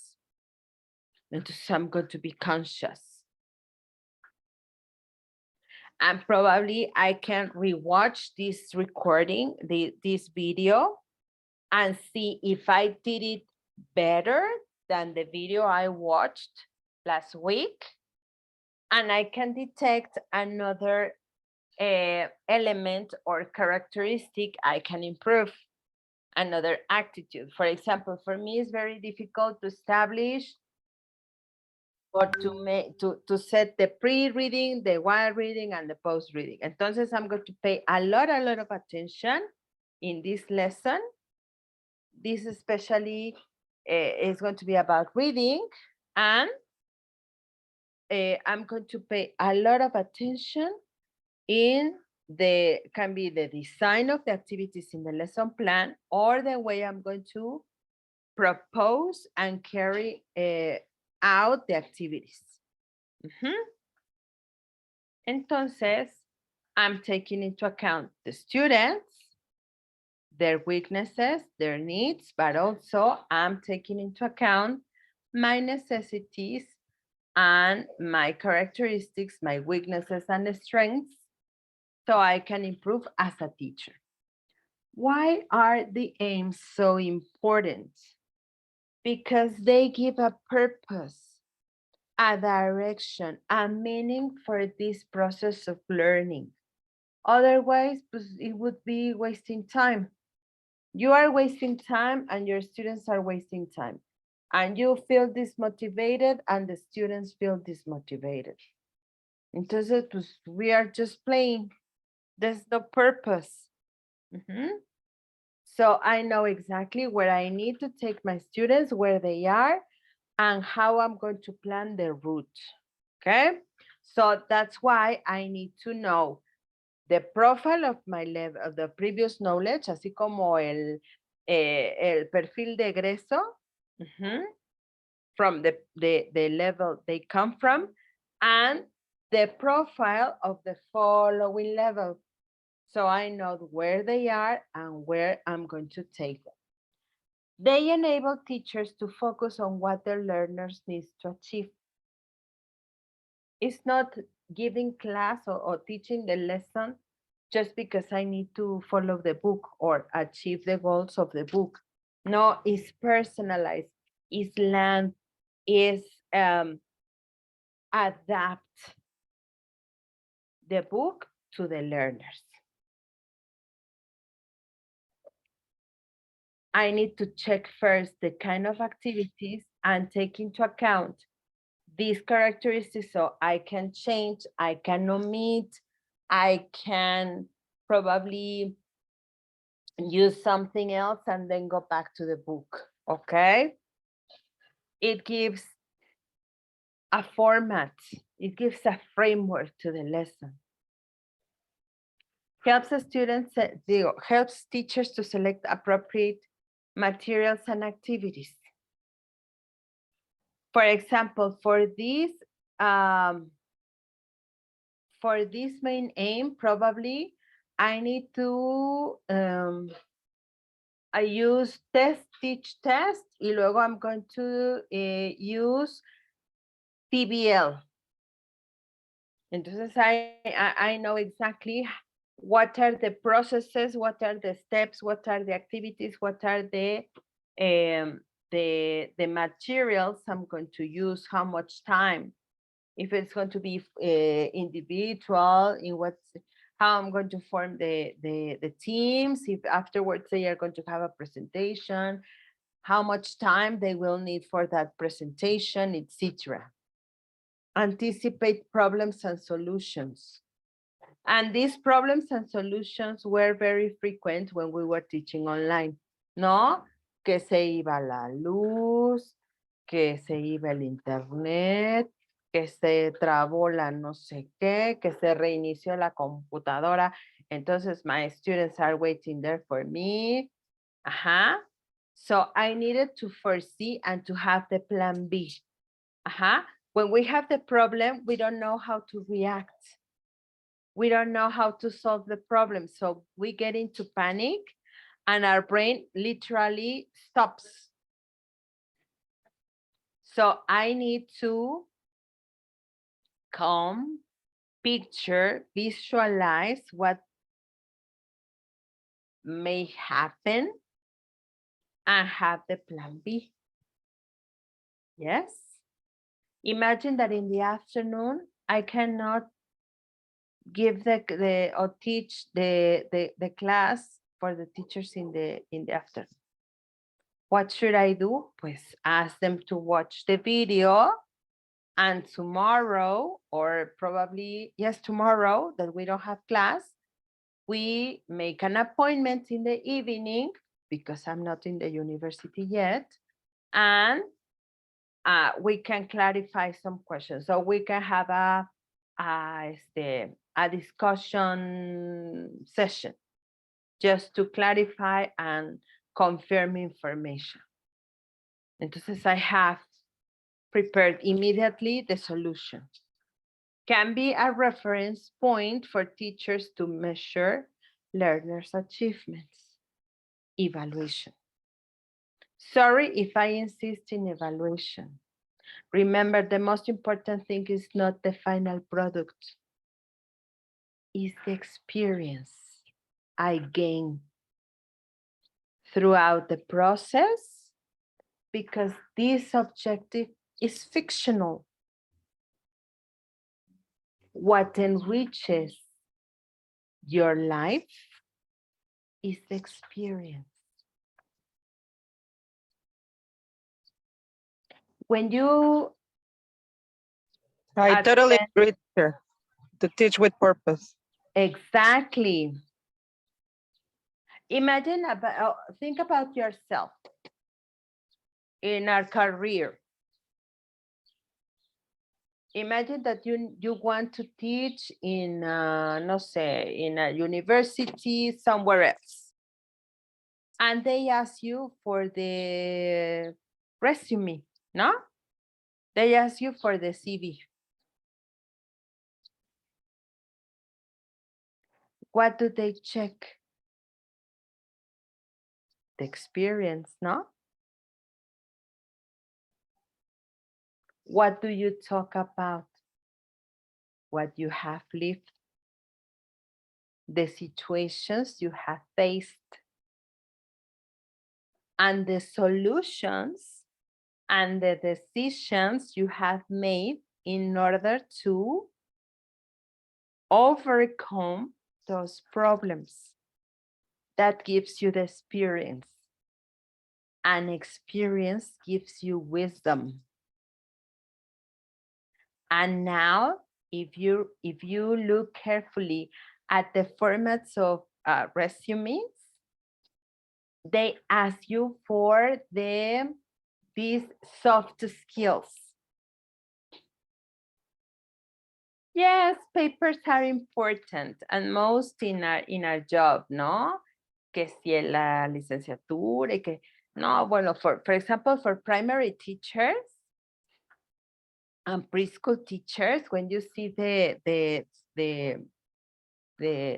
offers in Facebook or online in CompuTrabajo and all those things, pues they enlist the characteristics, no, and the papers, no, pues, for example, in primary and preschool, pues la cédula or certifications, diplomas, no, because you need to back up with your papers the experience, not you need to demonstrate to the authorities, that means SEP, that you are prepared and that you have the knowledge. But more than the knowledge are the abilities you have to deal with the students. Last night I was reading an ad that said creative and problem solver. Creative because you need to solve the problems not in the typical form. And Mexicans are very good to solve problems in a very creative form, ¿no? Le ponen un palito con un ganchito, con una tapa rosca, and they invent something totally strange to solve a problem, probably for a moment, no? But they do it. And that is creativity. Creativity is not being able to create a song or paint something, because creativity will relate it with artistic skills. Creativity is also solving problems. A few days ago, at the end of the 4 nights, I didn't have enough money. O sea, ya the last days, así como que ya rascando la quincena. And it was Halloween. And I only had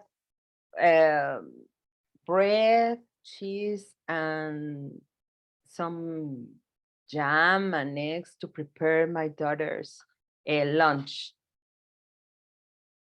And the last day of the 4 nights, pues ya, my fridge, all my kitchen was empty.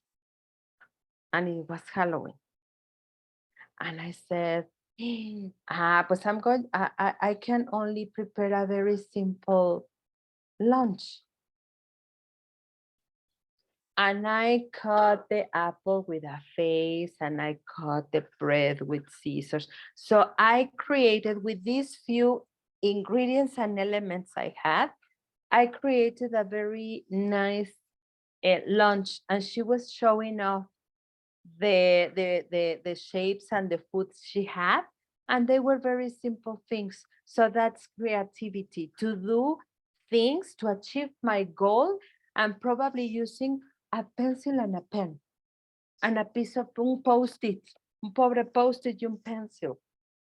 How can I take advantage of these two elements to achieve my goal? Our dream is to have a very fancy classroom con, with a projector y the computer and the speakers, y así, todo así, 4D y acá. But what if I have everything and I don't have a name? I don't have a purpose. Because although I have the highest technology, it's not going to be useful enough. I can have only a board and a marker, or even I cannot have anything. But if my attitude and my purpose is really clear, I can do whatever I want and whatever I can with creativity. And that is what we need our students learn to do. To do whatever they have and whatever they want with the things they have, to gain experience, to set realistic context, so my students have this practice. So when they get into the real world, they know, pues mi teacher de inglés un día nos puso a hacer una presentación, ¿cómo se llama? Un pitch de 3 minutos to present my product. So for them, it's going to be very easy because they know how to do it. So creativity. And the objective so clear. And probably go beyond that. Take into account also those soft skills. Management of time, critical thinking, teamwork, be supportive, etc. I'm going to give you a list of all the sub skills. And if you realize they are totally related to what we do. Now we are going to practice, okay? You have already, pero before we do this, así, in the same way in your lesson plan, you identify your main name. I'm going to give you 1 minute to check if you have subsidiary aims and if you have personal names. So observe your lesson plan. And if you don't have them, meditate, think, why? How can I do it? How can I establish them? In this special lesson plan, which could be the subsidiary aims. And if you have already taught that lesson, recall the lesson, every single activity you carried with your students, and think about, pero así, critic, o sea, honest, what you personally can do in order to improve the personal aim. Before we start practicing, okay? Entonces, 1 minute.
Entonces, it's a personal work, okay? That's why I asked you for your lesson plan. Entonces, maybe what you need to do is identify the different stages in which your lesson is divided and meditate. Although you don't have written the subsidiary aims, recall and say, bueno, primero, first I did this. What for? Was it towards the main aim? Or I was just sidetracking? Because this is what we are going to improve, okay? And think probably during this day, think about what personal things you need to improve.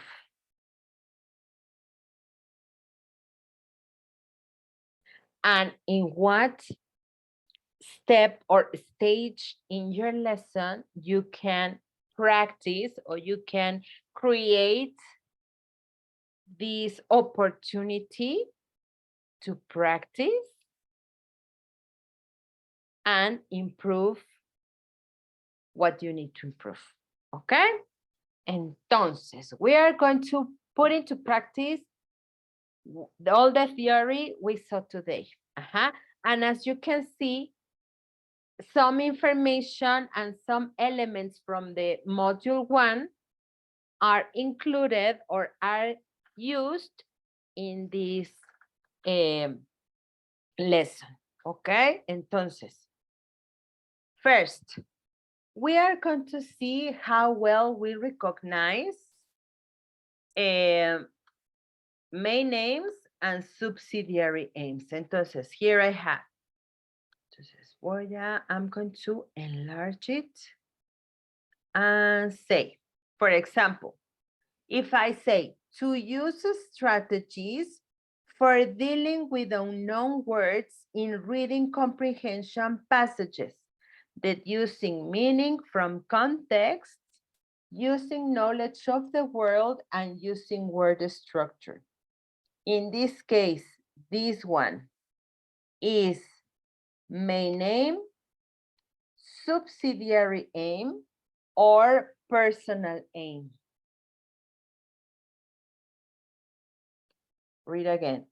To use strategies for dealing with unknown words in reading comprehension passages, deducing meaning from context, using knowledge of the world, and using a structure. Excellent, Miss Sandra, is subsidiary aim. So the number 1 is subsidiary. Next, to improve handwriting on the board.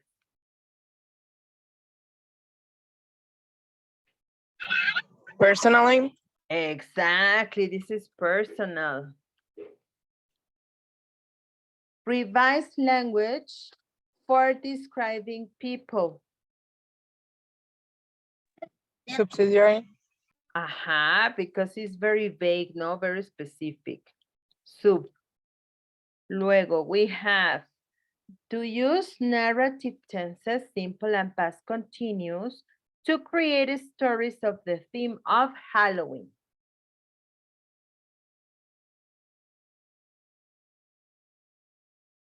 I believe it's subsidiary. Subsidiary. I think it's You the think? aim. Main aim. Why? Why main aim and not subsidiary? It's my name. Because in here we have like así todo. Yeah, it's Who, not a what, specific. where, when, y why, because ¿por qué no? Narrative tenses, present simple and past continuous to create stories of the theme of Halloween. Okay, You have the entonces es condition. exactly, very good. Ay, okay, main. Okay. To develop learners' abilities to express opinions.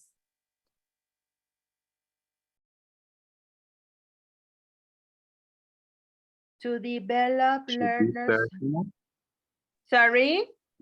Should be personal because opinions are personal. No. Subsidiary, it's focusing on the student. Exactly, subsidiary. Because you are talking about this speaking activity, okay? Entonces, sub. All right, very good. Next one, give instructions to learners in English. Personal. Personal, very good. Remember that personal are the ones who are going to be focused on the teacher, not on the students. To give students a chance to speak without correcting them every time they make a mistake. Personal, No. very good, muy bien. Excelente, los voy a dejar que se equivoquen. To use imperatives to write instructions for making hot drinks. Subsidiary. Exactly. Excelente. Entonces, ya no tenemos questions about the characteristics of main name, subsidiary aim y personal aim. Main name está así, súper, hiper, hyper complete. Tengo who, what, where, when, why, and how. Subsidiary, un cachito. Who, what they are going to do. Pues they are going to spell correctly vocabulary. Because this vocabulary is going to be useful for the following activity. Es un cachito del main name. Y el personal aim is focused on an ability or a skill the teacher needs to improve. I need to observe myself and say, chin, cada vez que doy una instrucción, se hacen bolas y yo no sé explicarme. Entonces, I'm going to look for strategies in order to improve that ability or that activity I need to carry with my students. And probably this strategy doesn't work. And I try another one and so on. Mainly, also, self-observation is very useful, but also peer observation. If you have the opportunity of observing other teachers, los teachers somos, híjoles, bien stars. Somos como rock stars, ¿no? If you observe the other one. I have a question about. Yes. I have a question about the personal aim. As long as the teacher is being aware of improving this personal issue, the students simultaneously are aware that they are improving something with the instructor, because exactly, yes. Because imagine that I struggle when delivering instructions. Y me hago bolas dando las instrucciones. What is going to happen with the students? they get confused. Exactly. And they are going to feel frustrated because yo dije una cosa porosa and they did the opposite. So they feel dismotivated. But if I improve that attitude, they are going to feel comfortable and confident when solving problems or when doing something. So this personal aimed, as the name says, it's for the instructor. Exactly. Yes. And the first two categories are aimed for the students. Well, Yes. of course, built up by the teacher or by the instructor. Exactly. Okay, thank you. Entonces, no, you're welcome. The main name is the general objective of the session.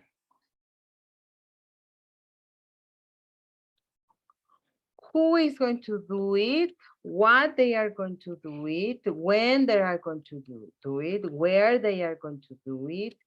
How they are going to do it? And why they are going to do it. Okay? Very general. The subsidiary are the objectives per stage of the lesson.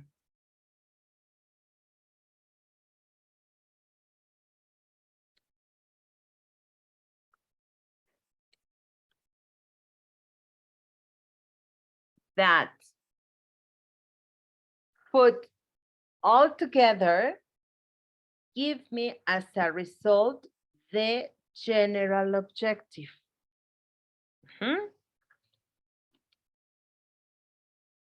And the personal aim, as the teacher Efrain said, I need to, by at the end, pues the lesson is planned or is designed in order to help students, no? To improve their management and knowledge of the language, no? And probably something that I'm not taking into account is blocking that development and that knowledge. So I need to be very reflective and so conscious to say, híjole, because of this mistake I'm committing, probably I'm blocking this and that in my students. For example, the personal aim is something the teacher needs to improve in his or her practice in order to help students. Yes?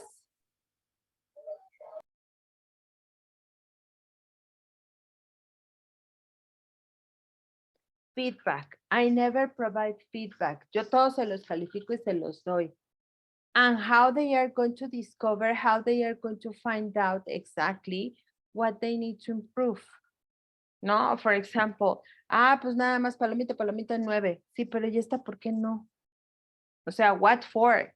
What did I do wrong? According to me, I was correct, but I would like to know exactly what is the mistake. Remember that one of our goals is also to make students independent and autonomous. So to be in order to be independent and autonomous, they need to be told exactly what we are looking for and what they have to do. Okay? And probably this element or this aspect needs to be detected by the teacher and considered as the procedure of the plan. Yes?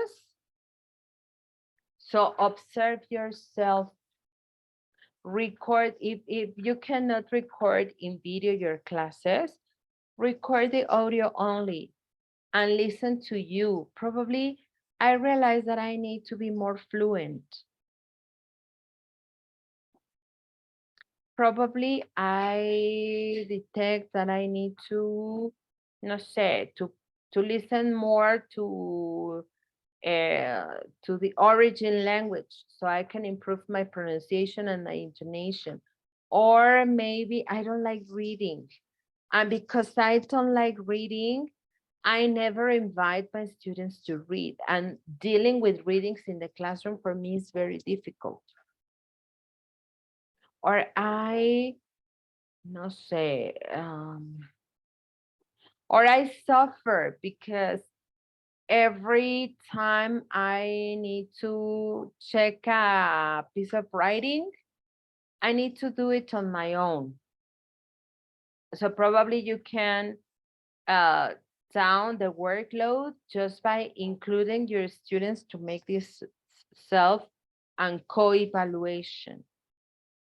And probably the process you need to do later would be less stressful. No, so it's trying to identify what I need to improve in towards the students. And based on and include this not in the main name, but yes in the subsidiary aim. So as a note, híjole, to provide feedback. Yo siempre, I tend to interrupt the students constantly. Ya es una maña que yo tengo.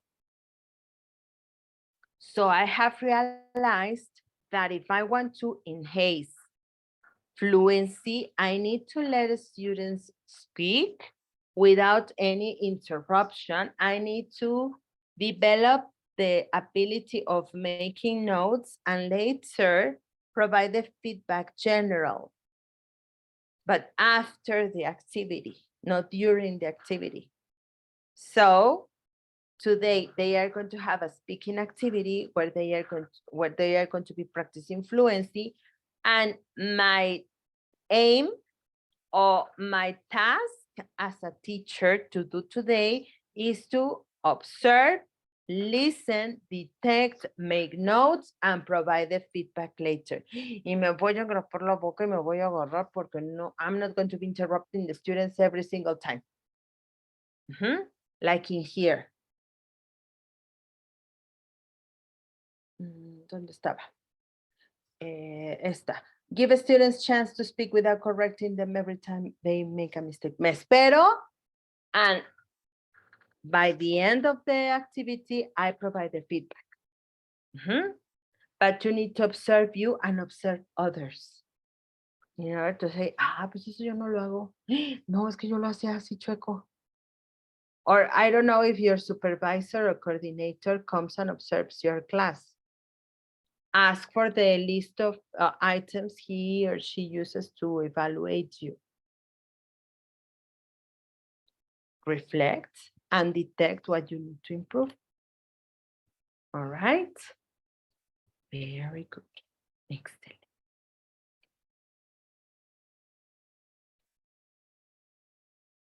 So please don't forget the syllabus or the scope and sequence or the table of contents at the beginning of your book is just to give you a direction to plan, to know exactly what grammatical structure. Sometimes they indicate the sub-skill for reading and speaking and writing, and what kind of vocabulary we are going to use. It's important not to confuse the aims with the procedures. One thing is the objective and the other one is the process, the steps I'm going to follow in order to achieve the aims. The aims shouldn't be so general. Remember, I need to write in detail for me to keep in mind specifically what I'm looking for, and even if I decided to look for to use one or two skills, what sub-skills will be developed in this lesson. The aim should be clear enough so the purpose of the lesson can be really, really clear in such a way that students may be able to identify what they did.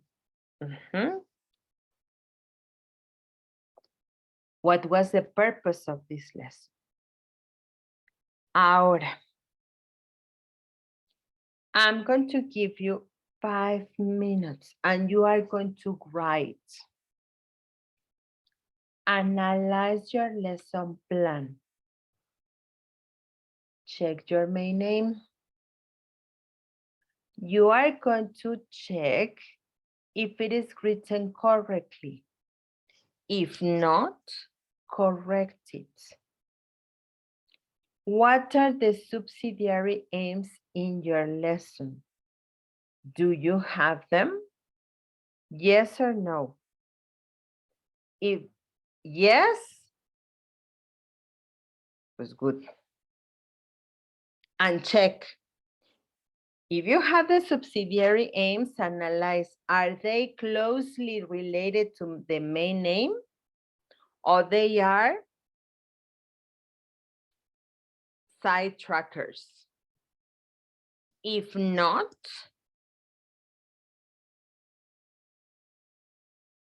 try to identify the different stages in which your lesson is divided.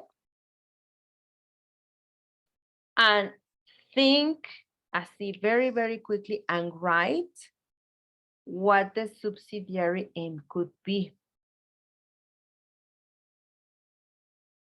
And detect one aspect you need to improve as a teacher.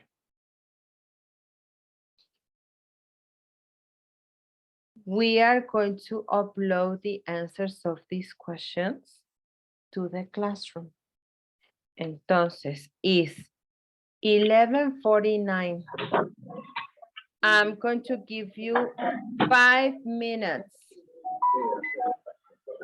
to do it, okay? And then we are going to make a final reflection, okay? Entonces, do it in your notebook, because this is going to be the task for today, okay? Remember that this module is going to be very practical, okay? You have 5 minutes.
¿Qué pasó, teacher?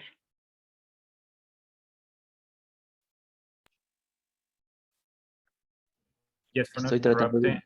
interrupting, can I write down the question in the chat or could I ask you verbally? A ver, pues just de una vez.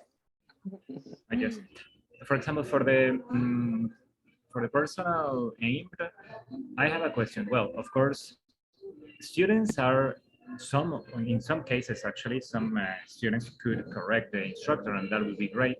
Nevertheless, this personal aimed could be corrected subjectively by other peers, by the other instructors, or is there like a theoretical syllabus in which or rubric in which the instructor is corrected?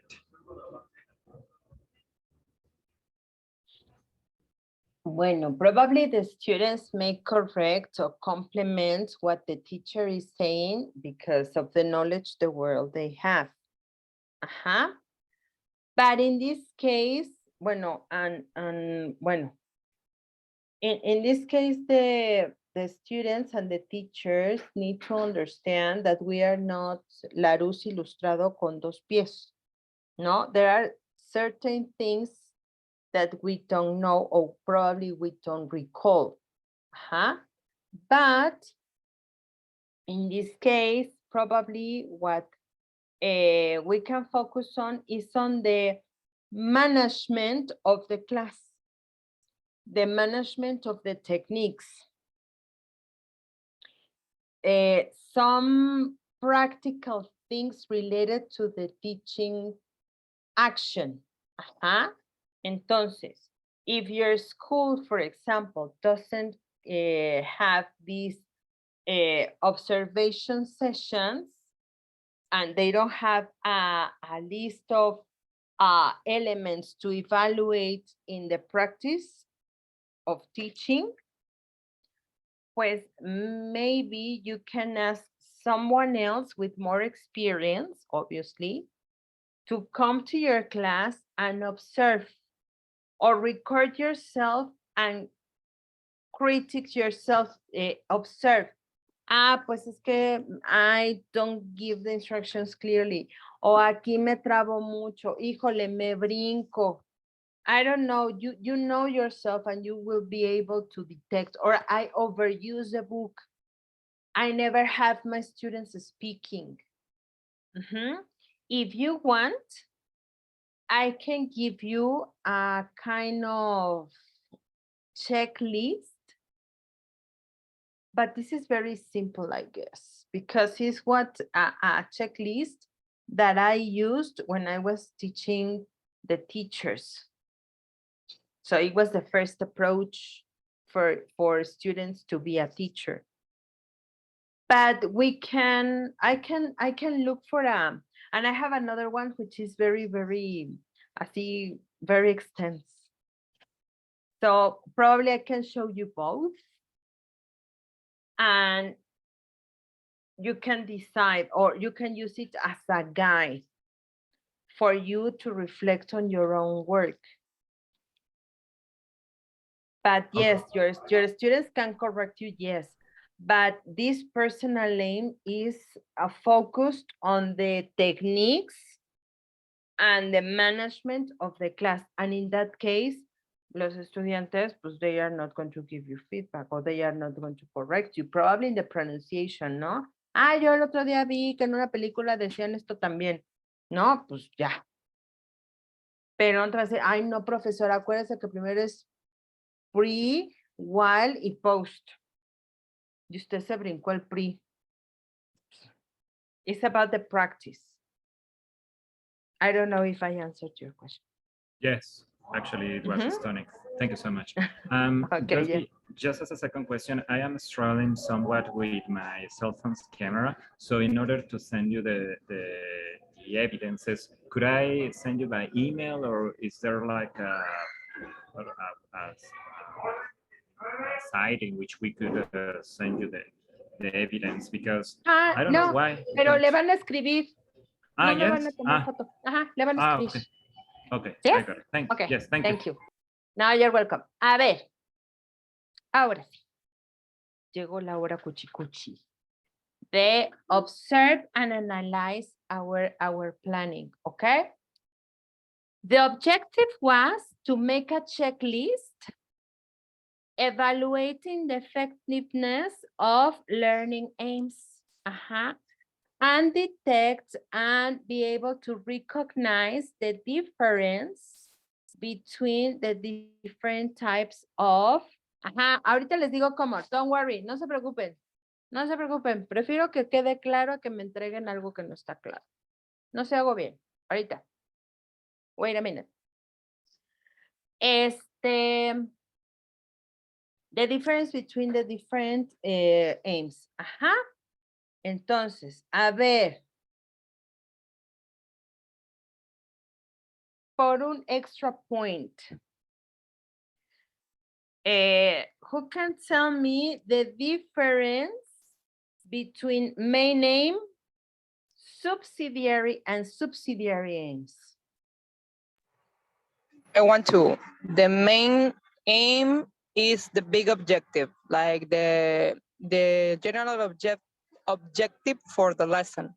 And the subsidiary aims is, well, I understood it as maybe the usage of sub-skills, of sub-skills to design the activities and also those activities themselves to achieve that main aim. Okay, excellent. Can be. Ahí vamos. Muy bien. Very good. Thank you. Ahora, the main aim and the subsidiary aim are focused to the students. The personal aim, what is the personal aim? What the teacher wants to You mean the improve question? himself. Can you repeat it, teacher? La primera que estaba hablando, es que no sé quién estaba Yes, hablando. me, it's Ah, me. yeah, it was me.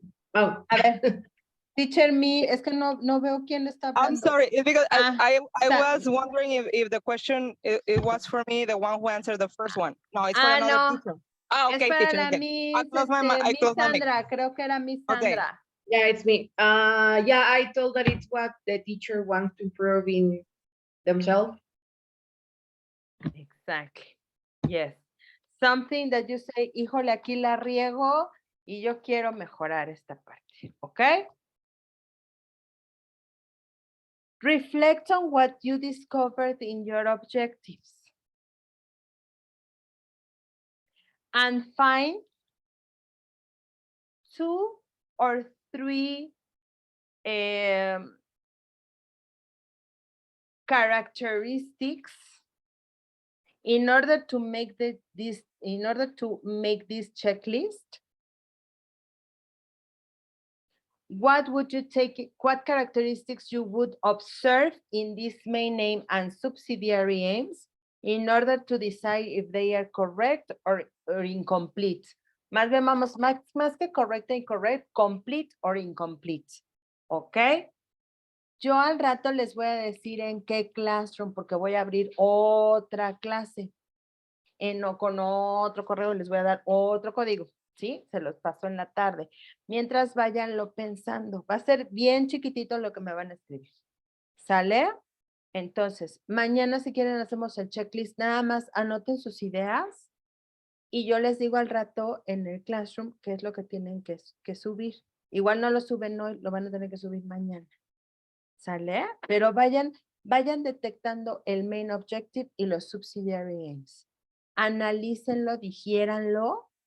Y si tienen dudas, mañana seguramente les va a caer el 20, porque mañana vamos a acomodar ahora sí en la planeación dónde va el main aim y el subsidiary aim y el personal aim.